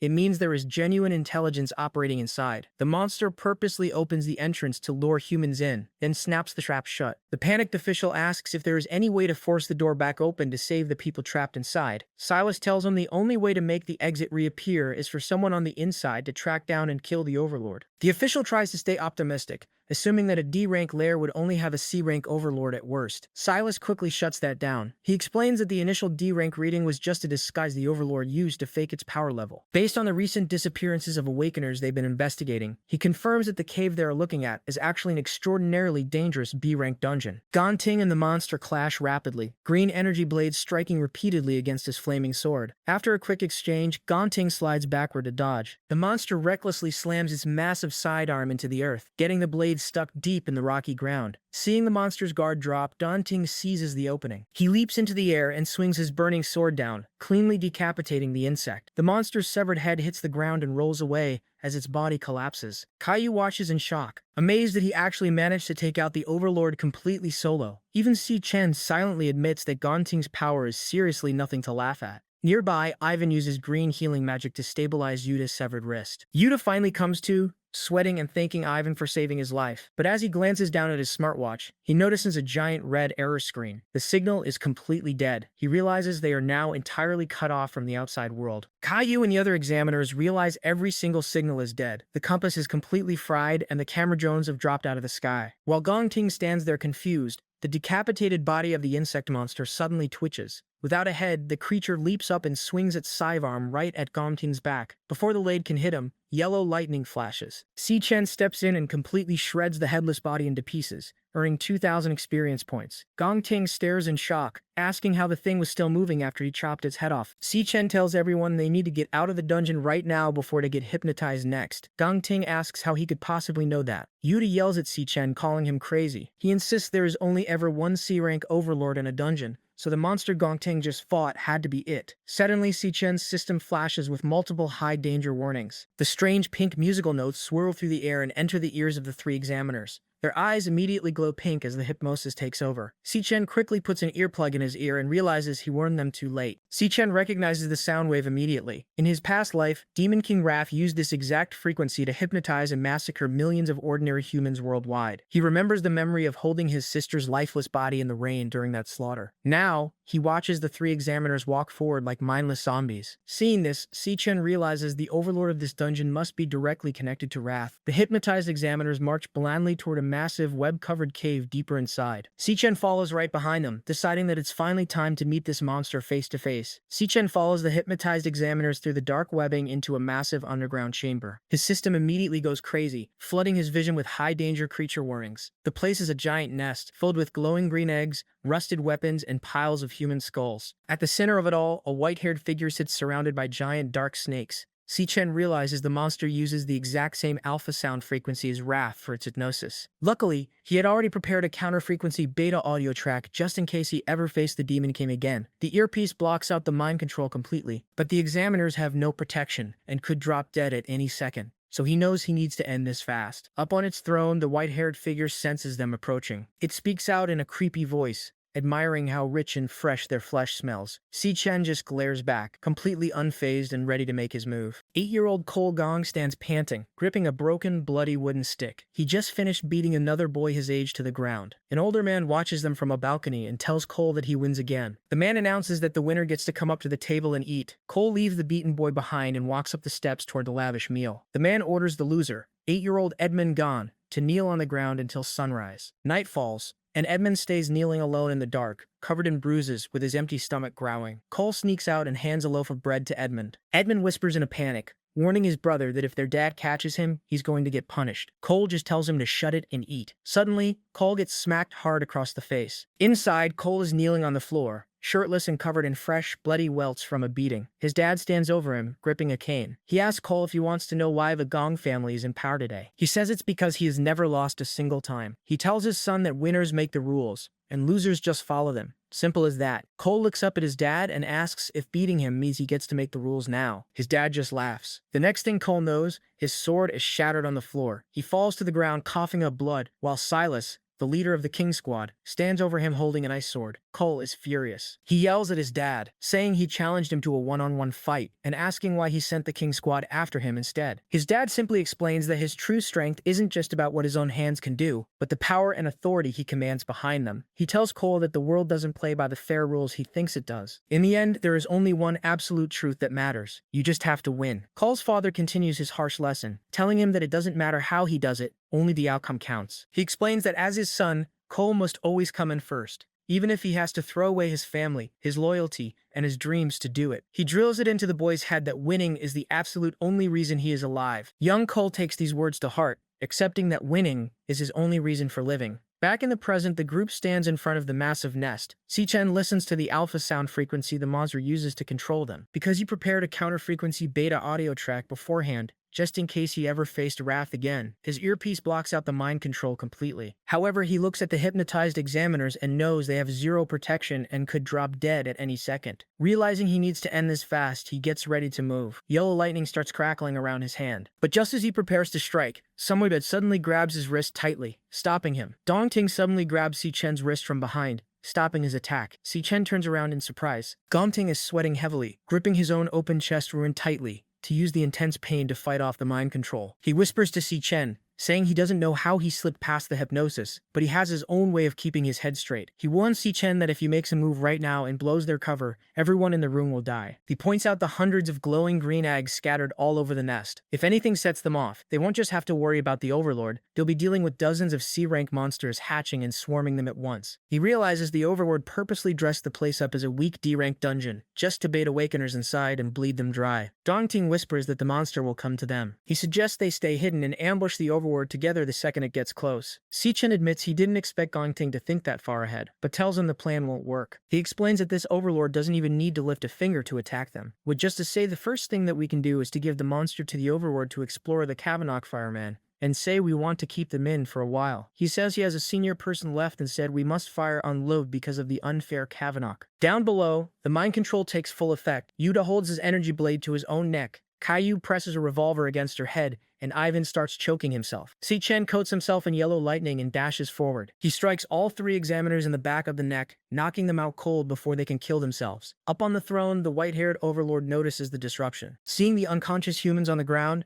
the monster realizes someone interfered, commenting that something was slipped into its food. Angered, the Overlord tells them all to die, and commands its minions to get them. All around the nest, the glowing green eggs burst open. Gong stands his ground against the swarm, his sword clashing against the mantis's sharp carapaces. He's exhausted and bleeding out, but he refuses to move. Just as he reaches his breaking point, Si-Chen walks back into the fray. He admits he misjudged Gon's character, but reveals a secret of his own. A system message appears, switching class, loading, and golden electricity begins to surge through the air. Si-Chen reveals his true power as a level 24 lightning assassin, standing side by side with Gong to tear through the monsters together. Si-Chen stands firm as golden lightning surges through his body. Gong, still clutching his chest wound, can't wrap his head around the situation. Even with Si-Chen's new power, Gong is convinced they're doomed. He tells Si-Chen flat out that they can't beat the thing standing in front of them. The Overlord is a nightmare. A massive figure shrouded in white with a piercing pink glow. Dong tries to gauge its strength, originally thinking it's B rank, but the overwhelming pressure tells him otherwise. This thing is easily an A rank monster, a tier far beyond their current level. Gong begs Si-Chen to just grab the others and run, thinking a tactical retreat is their only hope. But Si-Chen is looking for an exit. He notes that the dungeon gates are already locked tight. Si-Chen decides to take matters into his own hands. He stares down the A rank threat and calmly tells Gong that he's got this. Gong is reeling from the news that the gates are locked down. There is officially no way out. Si-Chen's eyes begin to glow a sharp blue as he locks onto the target. He realizes that if this overlord is truly sitting at A rank, its combat power is likely close to the Phantom Man Lion King found on the deepest floors of the Dreadspire. It's a monster they have no business fighting at their current level. Suddenly, a blade-armed mantis screeches and lunges from the side. Si-Chen reacts instantly, blocking the jagged blade with his bare arms as golden lightning sparks off the impact. The force of the strike creates a loud metallic clang. Dawn yells a warning for him to watch out, but Si-Chen remains perfectly calm,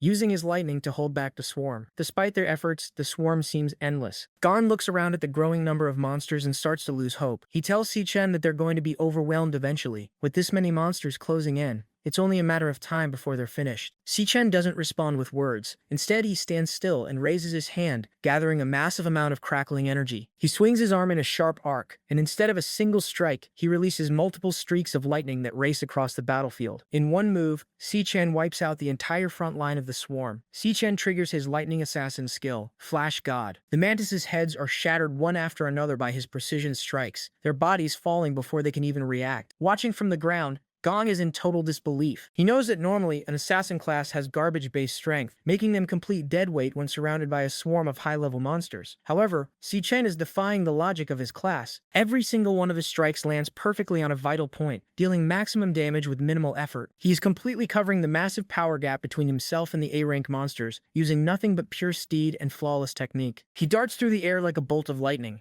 carving a path through the creatures that were just moments away from killing them both. Gong can barely track Si-Chen's movements. He realizes the speed Si-Chen is moving at right now is easily A-rank level, if not higher. Seeing the tide of the battle turn, Gong finds his second wind. He grips his sword tight, his eyes glowing with renewed determination. He starts to believe that they might actually be able to pull this off and survive the dungeon. But the Overlord isn't finished. It senses the shift in momentum and tells them to quit yapping. A dark pink aura explodes from the monster as it activates its ultimate enhancement. System messages flood the air as the Overlord's stats skyrocket. Its strength and stamina are boosted multiple times over, making its massive form even more durable and lethal. The creature's power gap widens again, forcing Si-Chen and Gong to face an even more terrifying version of the A-rank nightmare. The Overlord isn't playing around anymore. It orders its remaining minions to chop Si-Chen to pieces immediately. Massive blade limbs slam into the ground with enough force to shatter the stone, but Si-Chen is already on the move. He dodges the heavy stripes and leaps into the air, using the momentum to position himself for a counterattack. Dong watches the exchange, struggling to stay upright with his injuries. He calls out to Si-Chen, telling him to hang in there as the swarm gets even more aggressive. Si-Chen remains focused, his eyes glowing as he dives back into the center of the fight. He moves like a blur, landing a flurry of lightning-charged strikes that tear through the monster's thick carapaces. Each blow lands with a heavy impact, shredding the enemies and clearing the space around them in seconds. Si-Chen continues to tear through the minions, but the battle is becoming a grind. He realizes that every single stat on these enhanced monsters is now pushing B rank. Their carapaces have hardened until they're like solid iron, making it nearly impossible for him to land a lethal blow. Even with his speed, he can't punch through to their vitals easily. He knows he needs to find a way to crack that armor open before he runs out of steam. Gong, seeing the opening Si-Chen created, calls out his thanks. He has been using the time to prepare his own final move. Gong's body ignites with a violent, fiery energy as he pushes his physical limits. Gong tells Si-Chen that he's bought him more than enough time,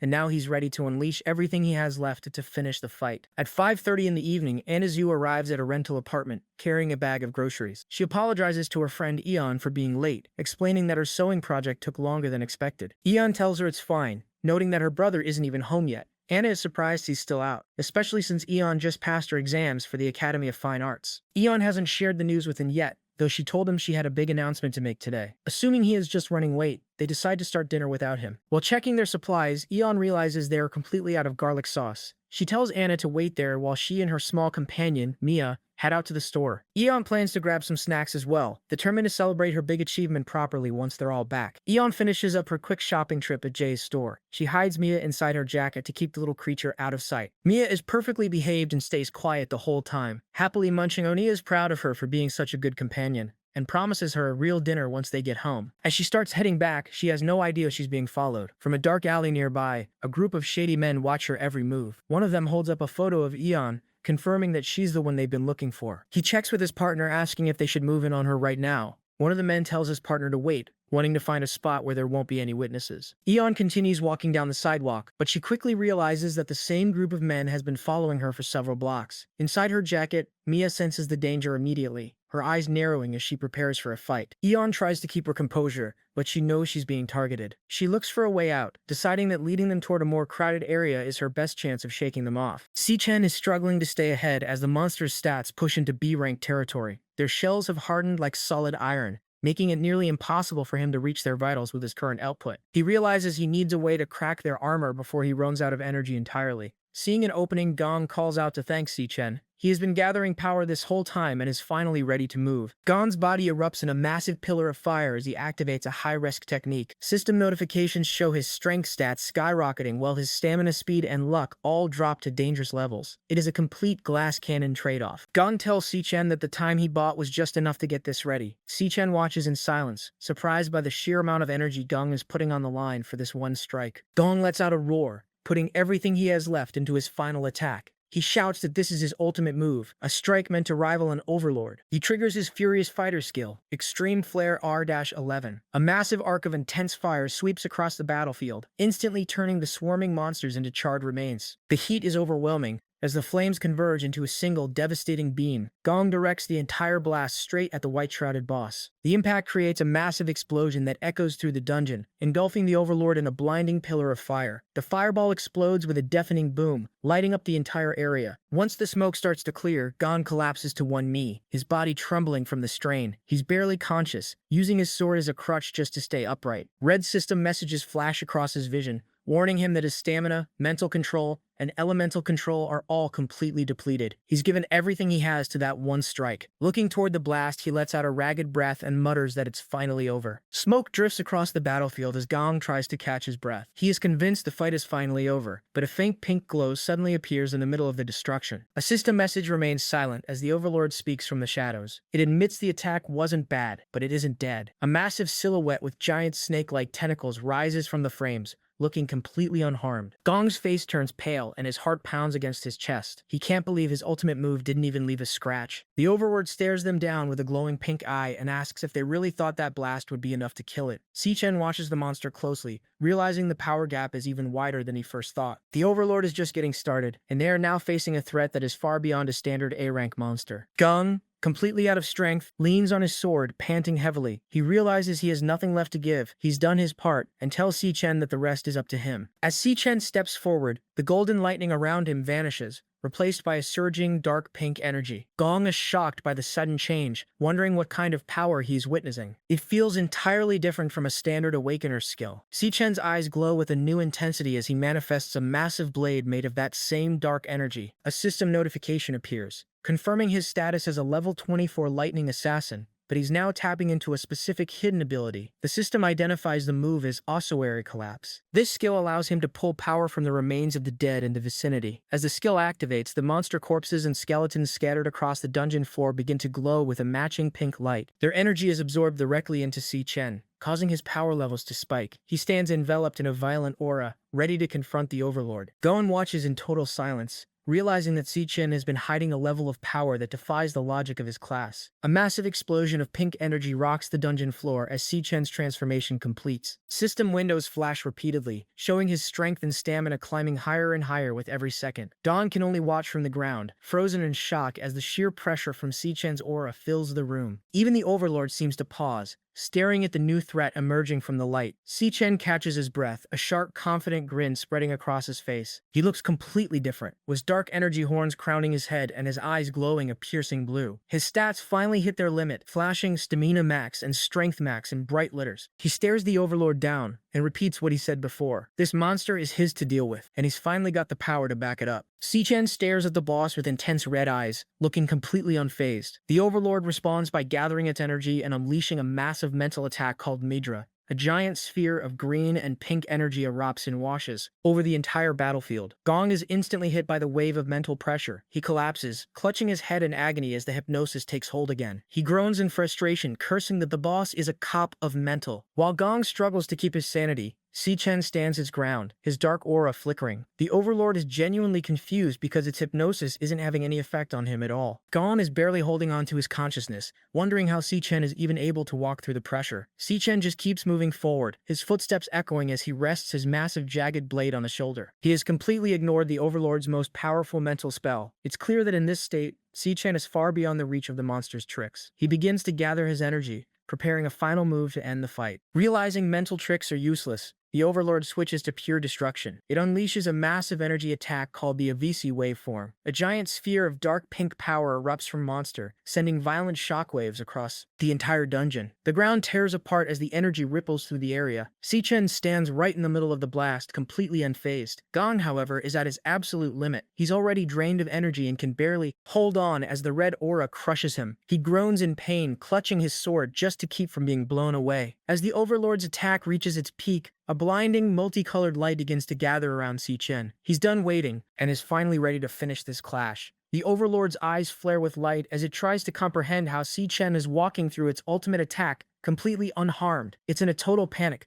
screaming that this should be impossible. Terrified, it commands its massive snakehead tentacles to lunge forward, ordering them to bite and tear Si-Chen into pieces right now. One giant head strikes from the shadows, but Si-Chen is already in a low stance. He grips his jagged blade with both hands, focusing his dark energy into a single point. The first snakehead lunges, and Si-Chen cleaves straight through its neck in a single motion. Blood sprays across the cavern as the severed head hits the dirt. The Overlord doesn't stop, sending more heads screaming toward him. Si-Chen moves in a blur of dark energy, his blue tattoos lighting up as he maneuvers around the incoming strikes. He's completely outclassed the monster's speed. He continues to dodge and weave, shredding through the remaining tentacles as he closes the distance to the Overlord for the final blow. Si-Chen doesn't slow down for a second. He leaps into the air and slices through another one of the Overlord's snake tentacles. The monster watches from inside its protective barrier, telling Si-Chen to hold on to that strength as long as he can. He floats in the air, pulling a massive storm of dark and blue energy from the monster corpses scattered across the floor. A system message identifies the skill as Star Warrior. 100 skeletons return to void. It drains the physical strength of the dead and converts it into raw power for Si-Chen. His physical strength hits the absolute max. Si-Chen delivers the strike. A concentrated beam of pink energy hits the green shield and shatters it like glass. The Overlord is frozen in disbelief as its primary defense is whipped out. From the ground, Gong is shocked that a single attack destroyed an A-rank barrier. He's starting to wonder who Si-Chen really is. Si-Chen doesn't give the boss a chance to recover. He charges his fist with a sphere of blue energy, triggering another skill, Star Warrior, triple gravity mode, maximum weight. The air becomes heavy enough to crush stone. Si-Chen dives from the sky and hammers the Overlord into the dirt. The impact creates a massive crater and a cloud of debris, burying the boss under the weight of the final blow. The dust settles, revealing the Overlord crushed at the bottom of a massive crater. Its body is a broken mess, and it can barely whisper, muttering that its defeat is impossible. Si-Chen stands at the edge of the pit, looking down at the dying monster with a cold expression. He demands the creature speak, asking what kind of connection it has to a being called Wrath. The Overlord's single glowing eye widens in terror. It asks how a human could possibly know that name. Si-Chen leans in and orders it to answer. The Overlord taunts him, admitting that if it actually knew where Lord Wrath was, it wouldn't be wasting time in a dungeon like this. Its only mission would be to break the seal and free its master. This information stops Si-Chen in his tracks. He repeats the words, "break the seal," under his breath, genuinely shocked to learn that someone was actually capable of sealing Wrath away. The Overlord begins to laugh maniacally as its remains start to dissolve into green flames. The monster continues to laugh even as it fades, telling Si-Chen to just wait. It promises that Lord Wrath will eventually return, leading a massive demon army to slaughter every human in existence, leaving nothing but bone behind. With one final laugh, the Overlord's presence completely vanishes, leaving only a small spark of light. Si-Chen stands alone, watching the last bit of the monster disappear into the air. Si-Chen reaches out and catches the glowing spark of energy. A system loading bar appears as he begins to devour the monster's core. Once the process is finished, a detailed monster card pops up on his screen, showing the Overlord's star ratings for speed and mana, along with the specific skills he faced. His hand glows as the absorption completes,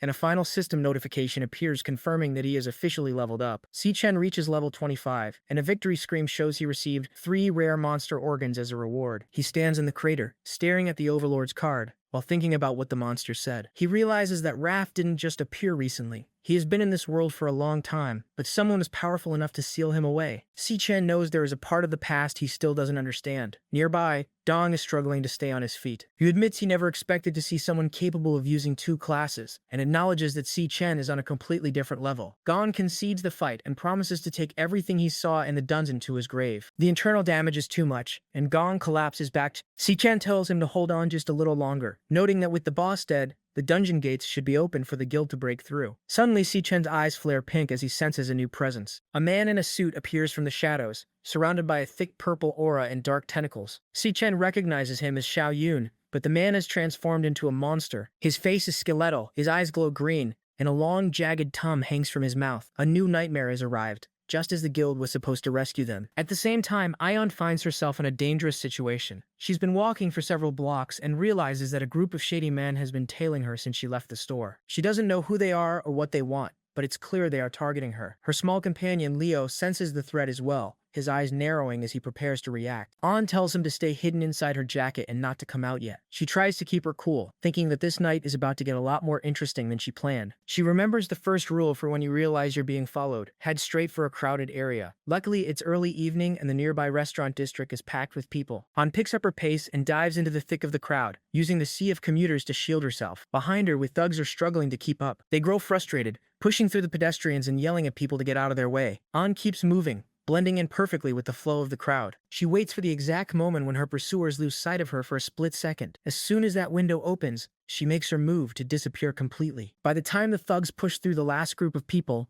is vanished into thin air, leaving them searching the street in confusion. The thugs are furious. One of them screams, wondering where she went, realizing they've completely lost her in the crowd. Aion ducks into a quiet back area filled with machinery and pipes. She catches her breath, feeling relieved that she managed to escape them. Her relief is cut short when she hears a voice. A man with white hair is leaning against a railing, smoking a cigarette. He complains about waiting so long and tells her the door behind her is locked anyway. Aion is terrified. She demands to know who they are and how they managed to find her hiding spot. The white-haired man just smirks, calling her a clever little chick for being such a good runner. Behind her, the other 2 thugs catch up, laughing as they finally corner her in the alley. An tries to bolt, but before she can even take a step, her foot is encased in a sudden block of ice. The impact makes her trip and slam face first into the pavement, her groceries spilling everywhere. The man stands over her, his hand glowing with blue frost magic. He mocks her, asking if she's finally out of energy. He tells her to just stay down and take a breath, making it clear she has nowhere left to run. One of the thugs moves in on, laughing and looking disgusting. He reaches out for her and she screams in terror. Before he can touch her, a massive burst of pink energy slams into his face. The force sends him tumbling backward across the alley, leaving even the boss caught off guard by the sudden intervention. A giant paw slams into the ground, cracking the pavement. Standing protectively in front of is a massive white lion radiating a violent purple aura. An stares in disbelief, finally realizing that this beast is actually her companion Leo. The injured thug screams while clutching his mangled face. He yells at his partners, complaining that the man who hired them didn't say anything about a giant monster protecting the girl. Leo lets out a thunderous roar that shakes the surrounding buildings.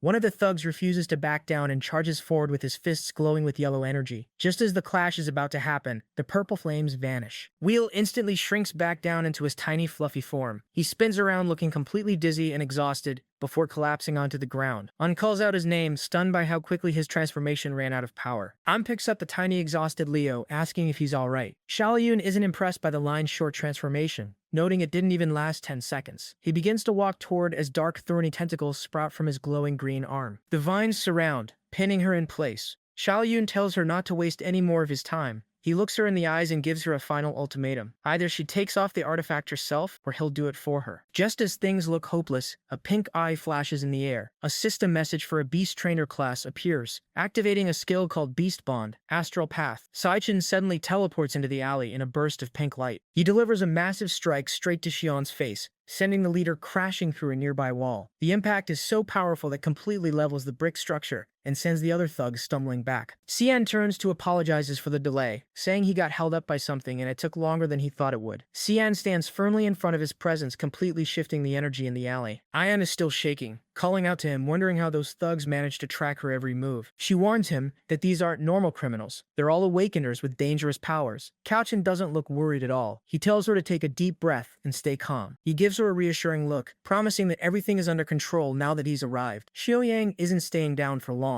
He claws his way out of the broken wall, his face twisted in rage. He's disgusted with himself for letting a brat catch him off guard. His green vein mutation flares up and thick thorny vines wrap around his arms and torso. He tells John that he just signed his own death warrant. He plans to take both of their heads back to the man who hired him and extort the guy for triple the original fee. John ignores the monologue and tells to stay behind him and stay out of the way. He clenches his fist, his eyes turning a sharp predatory red. He looks back at the thugs with a cold, focused stare and tells that this won't take long at all. He's ready to settle the score right here. Years ago, Chan was already being targeted by punks. A group of bullies led by an orange-haired kid has him pinned. When Yan shows up with a metal pipe to defend him, the leader just mocks her and calls her a parasite. Xian begs them to keep their word, but the leader admits he was lying about the deal. That's when Chan snaps. He grabs a brick and smashes it into the face of the guy holding him down. He stands up with a cold rage, demanding to know how the leader dared to break their promise. After the bullies are handled, he tells Yon not to worry. Back in the present, Xian stands between and the three awakener thugs. Yon is worried because all three are powered up, but Xian tells her to stay behind him. He promises this won't take long. One thug with lightning powers charges in, calling him a pretty boy and telling him to do something. Xian doesn't hesitate, landing a punch that sends the guy flying into the distance. An is stunned by the sheer power. Just then, the thug with the injured eye leaps from the roof, attempting a surprise attack from above. Xian stays focused, ready for the next one to step up. The second thug leaps in with a glowing blue dagger, but Xian Shan is already a step ahead. He catches the guy's wrist mid-air and stops the attack effortlessly. Before the thug can react, Xian Shan delivers a brutal kick to the face that sends him crashing straight into the dumpster. With two of his men down, Shai Yun loses his cool. He manipulates thick thorny vines and mocks Xian for being nothing more than a skinny kid in the school uniform. He threatens to turn him into a human pincushion, but Xian's red eyes stay fixed on the target. As the vines lunge forward, Xian moves with perfect precision. He dodges and spins through the gaps in the thorns, closing the distance in a heartbeat. He leaps high over the trap, leaving Xia Yun completely terrified. The leader screams that this level of movement is impossible. Watching the fight, Eon is reminded of the truth about her brother. He didn't just graduate. He was the top student who crushed every single opponent during his final practical exams. Xian lunges at Xiao Yun and lands a crushing punch directly to his face. The impact is devastating, spraying blood and shattering the leader's jaw. Yan watches in awe,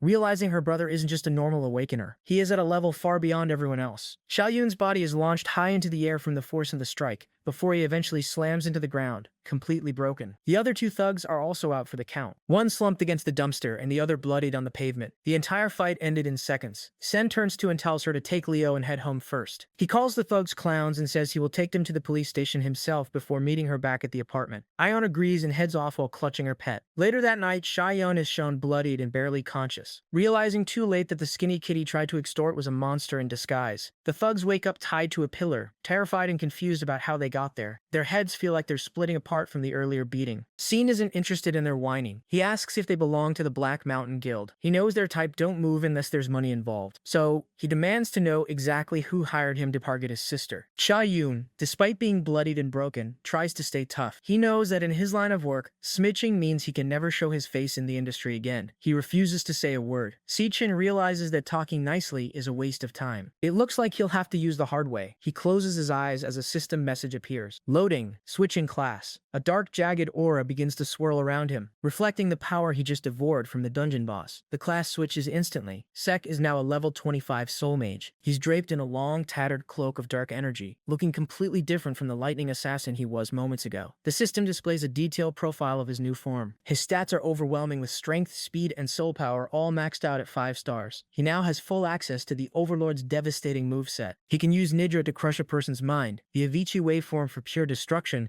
and the spirit-gathering barrier to drain power from his enemies. Now that Khan can manipulate souls directly, Gon's silence doesn't matter anymore. The interrogation is about to become a literal nightmare. The process completes, and Khan is now a level 25 soul mage. He's draped in a long, tattered cloak of dark energy. The system displays the monster card for the soul mage, showing maxed out stats in strength, speed, and soul power. His eyes flare with a bright pink light as he activates the skill Nidra. Xiao Yun's eyes turn pink as the mental hypnosis takes hold. Thorny vines sprout from the ground and wrap around the thug's body. Si Chen decides to start with the legs. One of the dark vines pierces through Xiao Yun's thigh, drawing a spray of blood. Si Chen stares at him with cold red eyes and says they'll move on to the hands next. He's no longer asking for information. He's taking it by force. Xian doesn't stop. He drives a dark vine straight through the center of Xiao Yun's hand. He tells the leader that this is exactly what happens when someone lays a hand on. The other thug watches in total horror, screaming and asking what Shen is doing to his boss. Xian's pink eyes lock onto the second man, letting him know his turn is coming up next. The thug cracks instantly, wailing and begging Shen to stop. He promises to tell him everything he wants to know. He reveals that the client is the son of the director of the first hospital. His name is Jin Tosin. The scene shifts back to 5 p.m. that same evening. At a luxury rooftop pool party on top of the Jua Fun building, Jim Tosin is lounging with a drink and several women. His friends walk over and start poking fun at him. They ask if the rumors are true that he actually got rejected twice by the same girl. They laugh about the most popular guy in school being unable to get a simple high school student. They wonder what happened to the legendary Heartrod. Jin smiles for his friends, but his internal thoughts are filled with rage. He's humiliated that he was made to look like an idiot twice in a row in front of everyone. He stares at his drink with a cold expression, swearing that by the end of the night, she's going to regret every second. Jin Yo-sin is fed up with the noise and heads toward the restroom. He tells the people around him to stop following and that he's just going to use the bathroom. He stands at the urinal, letting out a long sigh as he tries to shake off the humiliation from earlier. While he's there, the lights overhead begin to flicker and buzz. He grows even more irritable, cursing the shitty lighting and feeling like everything is working against him tonight. He turns around to leave but freezes in place. Xian has appeared silently right behind him in the dimly lit room. Enveloped in a dark aura and with his eyes glowing a sharp predatory red, Xian stares him down. He asks point blank if he is Jin Twin. The hunter has finally tracked down the man responsible for the hit on his sister, and Jin is now cornered with nowhere to run. In the security room of the Jofon building, 2 guards are taking a break. They complain about how the rich kids on the top floor have rented out the entire level again, acting like they own the place. It's no surprise to them that all the security cameras in that area have been manually turned off. One guard sighs, frustrated that some people have enough money and power to just ignore the rules whenever they want. The older guard leans in and tells his partner the real reason the cameras are dark. He's heard rumors that the women at these parties aren't there because they want to be. Many are tricked, lured in under false pretenses, and then trapped. He mentions a horrific story about a high school student who was abused so badly by the group that she eventually took her own life. To keep the scandal from breaking, the parents were simply paid off with a massive pile of money to bury the truth. The guard warns his partner not to let the expensive clothes or handsome faces fool him. He says that behind those locked doors, these people are nothing more than predatory animals. Back in the restroom, Intwell Sin is in a total panic. He demands to know who Khan is and how he managed to get up to a restricted floor. He knows the top level is strictly off limits to outsiders, yet the stranger with glowing red eyes is standing right in front of him. Jin is cornered. Realizing his status and money can't help him against the person who just broke into his private world, Jin Tools tries to act tough, threatening to call the police, have Si Chen thrown out. He reaches for his phone, but a ringtone suddenly fills the quiet restroom. He looks down at his screen and sees an incoming call from Shia Yun of the Black Mountain Guild. Xian stares at him, confirming that Jin is the one who sent those thugs to harm. Chin is frozen in shock as he realizes Xian is the one holding Shia Young's phone, placing the call while standing 2 feet away. He screams in a panic, demanding to know where his men are and what Xian did to them. Chin doesn't bother answering. He just glares at Jin with glowing red eyes and crushes the phone in his hand until it sparks and shatters. Terrified, Jin stumbles backward into a corner, begging Chin not to come any closer. Jin Tusin loses it completely, screaming at the top of his lungs to know who Si Chin really is. Before he can get another word out, he's launched through the air. He crashes through the massive glass partition of the restroom, shards of glass flying everywhere. He slams hard onto the tiled floor of the pool area, his face blooded and his expensive clothes ruined. Terrified and broken, Jin starts wailing for help, begging anyone at the party to save him. He's crying genuine tears, the arrogance he had moments ago completely gone. The crash and his screams finally get the attention of the other guests. People floating in the pool look up in shock, wondering what on earth just happened and why their host was just thrown through a wall. The party comes to a dead halt as heavy footsteps echo across the deck. Matt, Xian walks out from the wreckage, draped in a massive cloak of dark energy that looks like shadows coming to life. Gentleson is on the floor, scrambling backward in pure terror. He's a sobbing mess, screaming and asking what he did to deserve this. He demands to know who Si Chen is,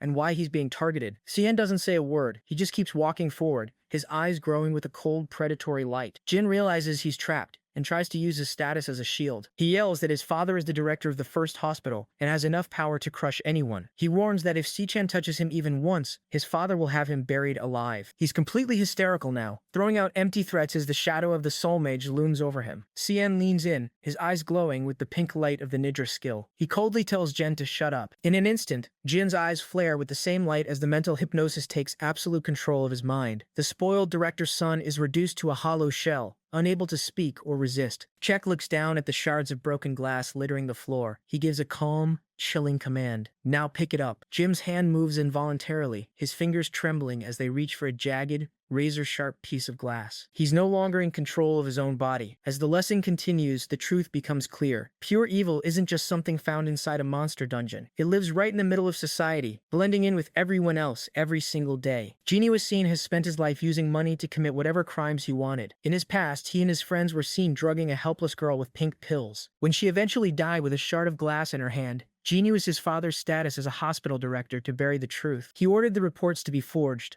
calling the death a sad accident and claiming that this was simply how the real world worked. He lived his life believing he could do anything to anyone, using methods more evil than a demon could imagine. The thugs tied to the pillar confirmed the truth. They wailed that Jin paid them a massive amount of money to make sure never forgot this day, no matter what methods they had to use. But Jin picked the wrong target this time. Hee-chan vows that he will hunt down and eliminate every single threat that comes near his sister. Under the absolute control of the Soul Mage's ninja skill, Jin is now forced to face the same horror he inflicted on others. He sits on his knees, his eyes glowing pink as he grips a sharp shard of glass with both hands. His fingers are bleeding from the pressure, yet he cannot let go. Sichan stares him down with an unwavering gaze and gives a single chilling command. Do it. Cien is willing to walk into the darkest parts of the world to protect, and he won't hesitate for even a single second to finish when he started. By 6 p.m. inside the dungeon, the boss is finally dead. Cien tells the wounded Gong that the exit should open soon and to hang on until the guild arrives. Gong, barely holding on, promises that once they're out, he'll tell everyone the truth. He wants the world to know Sion is the hero who saved them. But Sion doesn't have time for credit. Suddenly, his eyes flare pink as he senses a massive disturbance. He sees a vision of a man in a suit surrounded by dark energy and realizes Gong is in grave danger. He needs to move right now. Tapping into his Beast Trainer class, he activates the skill Beast Bond Astropath. Using his mental link, he prepares to teleport straight to his contracted beast to reach his sister before it's too late. Sek vanishes in a burst of multicolored light, leaving Gong alone at the bottom of the crater. Gong is completely stunned by what he just witnessed. He realizes that Chan doesn't just have 2 classes, he has even more. He thinks back to the lightning, the dark soul magic, and now this teleportation, wondering exactly how many secrets Sek-chan is hiding from the world. Heavy footsteps begin to echo through the cave. As the rescue team finally arrives, a man in a suit shouts that they found the survivors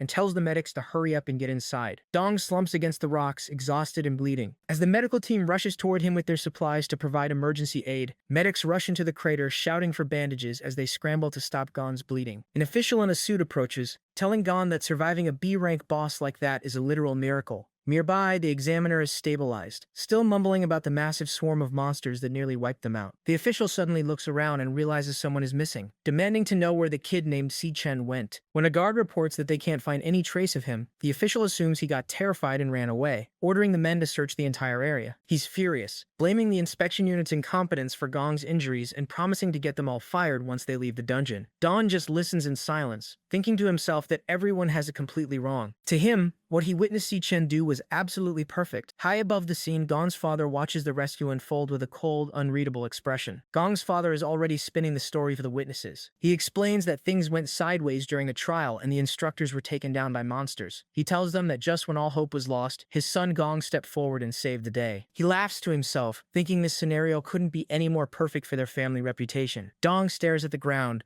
knowing his father is lying. He's about to speak up and say that Cien was the one who actually cleared the floor and killed the boss. Before he can open his mouth, his father suddenly grabs him right by his chest wound. Gon groans in pain as the man leans in close. His father drops the act and whispers a direct order. It was Gon who handled the monsters. He looks Gong in the eyes, telling him that everyone here witnessed him do it. He grips the bloody bandages even harder, making it clear that Gong has no choice but to take credit for Chan's work. To the rest of the world, Gong is now the hero of the dungeon. Dong is clearly frustrated, but he can't argue with his father. The man just tells him to go get cleaned up and get his act together. Tomorrow is the big graduation ceremony and his father expects him to play the part of the hero and finally step into the spotlight. Meanwhile, at 8 p.m. in their small rental apartment, things are much more relaxed. Cien and Anazu are clinking soda bottles together to celebrate. Anna is cheering for and congratulating her on finally getting accepted into the International Academy of Fine Arts. It's a huge achievement, and Anna tells her that she's destined to be a world-class artist one day. While the girls laugh and enjoy the meal, Chan stays mostly quiet. He just leans back and takes a long drink of his soda, watching his sister celebrate. After everything that happened in the dungeon in the alleyway, seeing her this happy is the only reward he needs. An looks at her brother with a suspicious face, asking why he seems so calm, almost as if he knew she would pass all along. Sen just gives her a warm smile and insists he's genuinely happy. He mentions it's quite a coincidence that she got her acceptance letter on the same day he finished his own major task. Anna adds that she's actually really jealous. Getting into the Academy at Tianshan is a massive opportunity that most people will never see in their entire lives.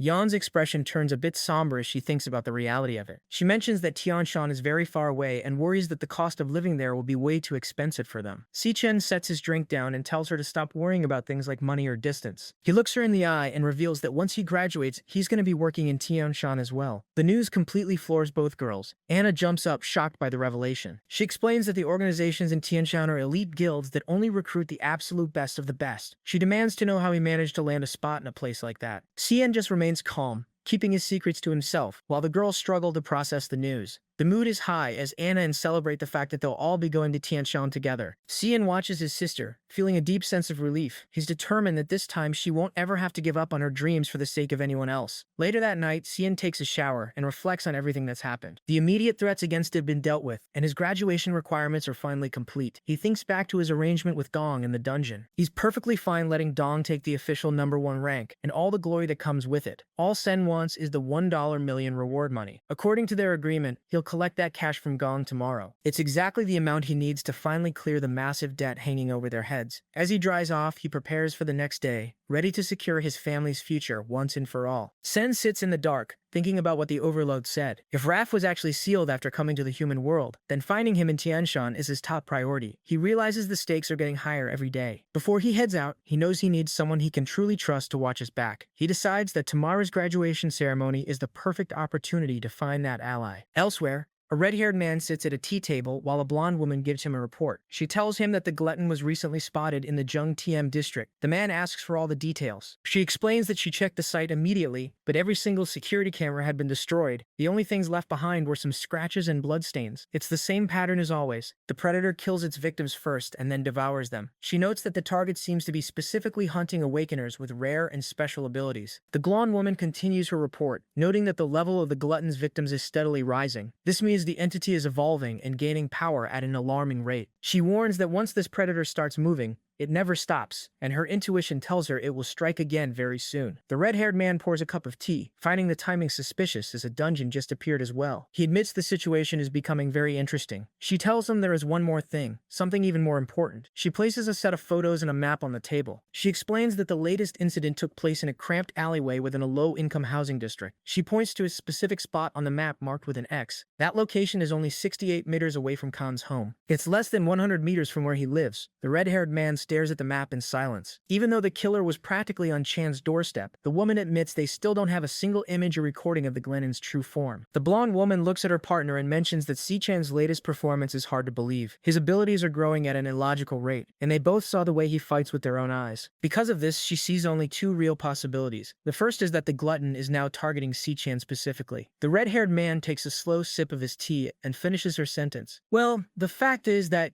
you will learn. He suggests the second possibility, that the glutton and Si-Chan are actually one and the same. A woman asks the principal if he is really going to skip the graduation ceremony. She reminds him that he raised these students with his own hands. The principal stays quiet and simply opens a bird cage in his office. He explains that all he did was provide a safe place for them to land while they were too weak to fly. Now that they've grown up, it's time for them to head out and find their own way. He watches the birds fly out the open window, but notices one bird is still sitting inside the cage. He looks down at it and asks if it still doesn't know where it wants to go. The scene shifts to June 26th. The graduation ceremony is officially underway inside a massive auditorium packed with students. Inside the massive auditorium, the students are amazed. It's the first time the academy has used a hall this big. But with all the major guild VIPs attending, they had to go all out. A student with glasses wonders how the special exam between Xian and Gong turned out since the school kept the results completely secret. He confidently brabs that Xichen definitely won by a landslide. This immediately ticks off a loud guy in the row behind him. He yells at the glasses kid to shut up, throwing a thumbs down and aggressively declaring that Xian doesn't stand a chance against Gong. The two sides start bullying each other, fiercely defending their favorites. Meanwhile, Gong's father gets a report from his subordinate. For this graduation ceremony, every major guild in the country is sent a representative, including the entire committee of the Imperial Guild itself. Out in the hall, the crowd erupts as the VIPs finally make their entrance. Guan Yuan and Daming, the legendary founders of the Imperial Guild, arrive and are greeted warmly, before being escorted straight to the premium seats at the front. Gong's father watches the VIPs take their seats, his mind focused on the upcoming Imperial Guild Committee election.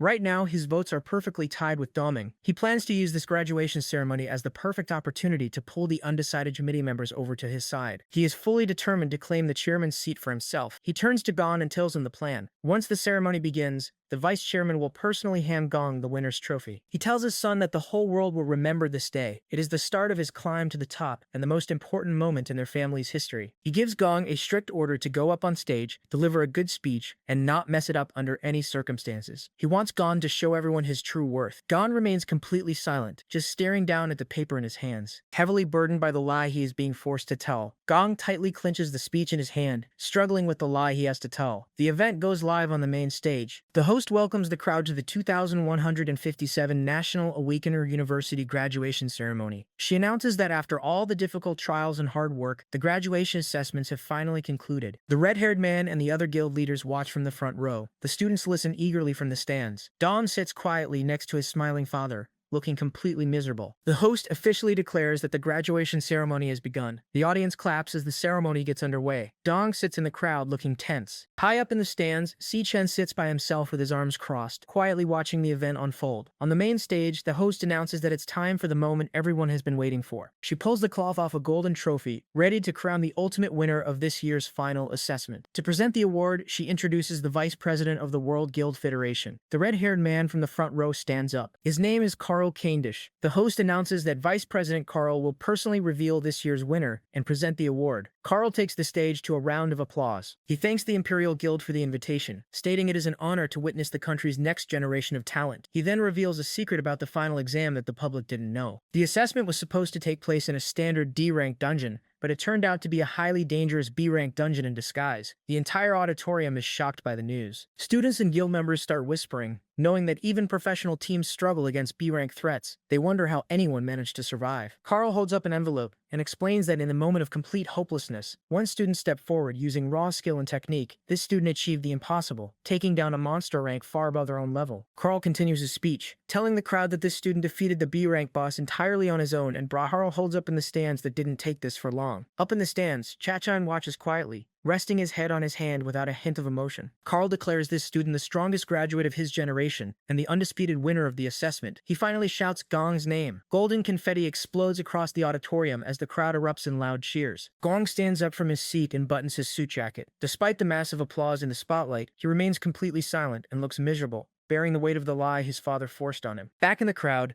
the student with glasses is in total disbelief. He panics, wondering what is going on and if Sen actually lost the assessment. The glasses kid refuses to believe it, insisting the results must be rigged. Meanwhile, the loud student from earlier gloats, sticking his tongue out and bragging that Gon is just built differently. The rest of the students are in complete awe. They know that just surviving an E-rank dungeon is exhausting, so the idea of clearing a B-rank boss alone sounds completely impossible. The crowd goes wild, cheering for Gong as a true legend and praising him for being ridiculously strong. Gong walks up the illuminated steps to the main stage to accept his award. Up in the dark stands, Chan watches the whole thing calmly. He thinks back to the moment in the dungeon, right after the fight. While Gong was bleeding on the ground, Chan offered him a simple deal. Dong gets to keep the #1 rank and all the public glory. In exchange, Chan takes the entire $1 million reward. In the dungeon, Chan had one condition for Gong. He told him never to say a single word about what he was about to see. Back at the graduation ceremony, the host calls Gong to the stage to give his victory speech. Gong walks down the illuminated path as confetti falls around him. The audience watches in awe, whispering about how calm and heroic he looks. His father smiles from the front row, proud that his son is living up to the family name and securing their future. Standing at the microphone, Gong remembers his father's strict warning to give a perfect speech, not mess up, and show everyone his true worth. Dong looks down at the prepared speech card in his hand. He asks himself if this lie is really all he's worth. He looks up and speaks into the mic. He tells the crowd that Vice President Carl was right about what happened. They did face an overwhelming monster. The team was pulled back from the edge of death, and the dungeon boss was killed. But then Gong admits the truth. He tells the entire auditorium that he wasn't the one who did it. He reveals that the real hero is Si Chen. Gong's confession, it leaves the entire auditorium completely silent. Up in the stands, Si Chen is caught off guard. This was not the deal they agreed on. Vice President Carl, he stands frozen on stage. Down in the front row, Gong's father slams his fist down, furious that his son just ruined his perfect political plan. The students in the crowd are in disbelief. At the microphone, Gong stays calm. He continues his speech, making it clear that he refuses to take credit for someone else's achievement. He wants everyone to know the absolute truth. Si Chen just rubs his face in frustration. He only wanted that $1 million reward so he could quietly clear his debt, but Gong's honesty just dragged him right into the center of the spotlight. Gong, he doesn't hold back. He tells the crowd exactly what happened in the dungeon, describing how Si Chen single-handedly tore through the monsters and saved them all. He stands firm at the microphone and declares that Si Chen is the undisputed #1 of their class. Up in the stands, Si Chen just sighs. So much for keeping a low profile, eh? The entire auditorium breaks into a frenzy of shocked whispers. The students, they can't believe what they're hearing, and Vice President Carl stands completely stunned on stage. But no one is more furious than Gong's father. He sits in the front row, his face completely dark with rage. The veins on his forehead bulge as he grips the wooden armrest of his chair so hard it splinters and cracks under his hand. Unable to contain his anger over his ruined political plan, he abruptly stands up from his seat. Gong stands on the brightly lit stage and grips his prepared speech. Instead of reading it, he rips it in half and tosses the pieces into the air. He decides that the kind of life he wants and the path he chooses to walk are decisions only he gets to make. In the principal's office, the last white bird finally leaves its cage and flies out the open window. The principal watches it go, noting that it finally figured out where it wants to fly. On the stage, Gong looks up into the dark stands and locks eyes with Si Chen. He tells him to listen closely, promising that the next time they meet, he will be the one standing above him. Si Chen just watches him quietly from his seat. In this world, awakened guilds are divided into 5 different levels based on their power and influence. At the very top are the Supreme Guilds, operating out of massive headquarters and holding the most power in the world. Inside the academy, for ordinary graduates, getting into a guild is brutal. A student begs a recruiter offering to do anything, but she rejects him because her guild doesn't take support classes. But for the few who make it into the elite tier, it's a completely different story. An administrator stamps a red card with a lion emblem and hands an employment certificate to a student named Ma Long. He tells him that as a member of the winning team, he is directly accepted into the Imperial Guild. Ma Long cries, shouting that his life goal is complete, and runs out to celebrate with his team. Other students watch in envy, regretting that they didn't team up with Si Chen when they had the chance. Meanwhile, Da Ming, the founder of the Imperial Guild, is in the elevator. His assistant mentions that registration is taking longer than usual because 2 teams got perfect scores this year. The doors open, and Da Ming bumps into Vice President Carl. Da Ming is surprised to see him in the registration area. Carl smiles and says he's just here to see someone off. Da Ming chuckles, assuming the Imperial Guild is just lucky to get such highly anticipated talent. Back at the desk, the administrator checks the system and realizes one person is missing. He yells at Ma Long's team, asking why Si Chen hasn't registered yet. The team panics and scrambles to find him. Si Chen is just casually walking out of the restroom. Ma Long runs up to him, frantic, asking why he hasn't filled out his form when the Imperial Guild already accepted him. The administrator sighs and takes a sip from his thermos. He complains about kids getting cocky right after graduation. He tells Si Chen that no matter how good he is, he still has to follow the rules just like everyone else. He orders Si Chen to come over and fill out the form for the Imperial Guild. Si Chen just looks at him and calmly states that he isn't joining the Imperial Guild. The administrator instantly spits his water out in shock. Si Chen just stares back with a blank expression, not reacting at all. The guy gets even angrier and yells again. The crowd goes crazy when they hear the news. They can't believe Si Chen is throwing away a guaranteed spot in the Imperial Guild. Da Ming looks completely stunned. The administrator loses his temper. He slams his fists on the desk, screaming at Si Chen to stop acting arrogant. He reminds him that people spend their entire lives working for the guild and never even get close to the high-level position he was just handed. Si Chen stays completely deadpan. He calmly replies that he never once said he was going to join them. The administrator is furious, demanding to know why Si Chen even bothered showing up to the registration area. Before he can finish yelling, Vice President Carl steps out from the crowd. He decides this is the perfect moment to intervene. The students whisper in shock as the high-ranking official walks right up to the new graduate. Carl smiles and makes his own pitch. He tells Si Chen that if the Imperial Guild isn't the right path for him, he should come to Tianshan with him instead. Carl smiles and drops a massive offer. He tells Si Chen that he can personally nominate him for a spot in the Blazing Star Knights. Gong, Da Ming, and the rest of the students are completely shocked. Whispers erupt through the hallway as the crowd realizes the magnitude of the invitation. The Blazing Star Knights isn't just any organization. It's a world-famous, top-tier guild. Si Chen ignores them entirely. He reaches into his pocket and pulls out a sleek black card,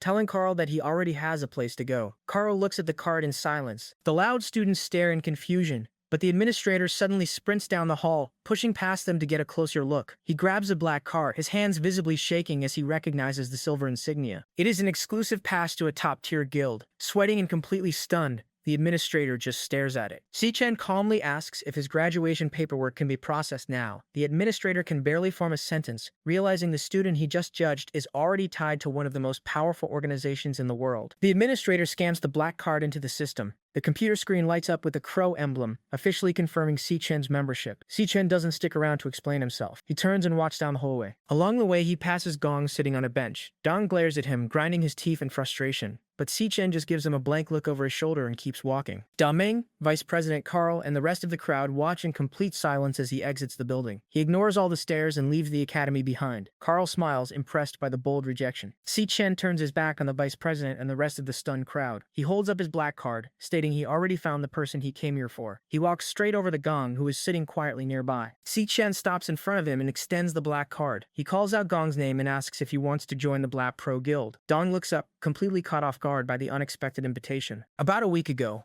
on June 17th, Si-Chen sits in a lavish room at the Mithril Exchange Market across from a man in glasses.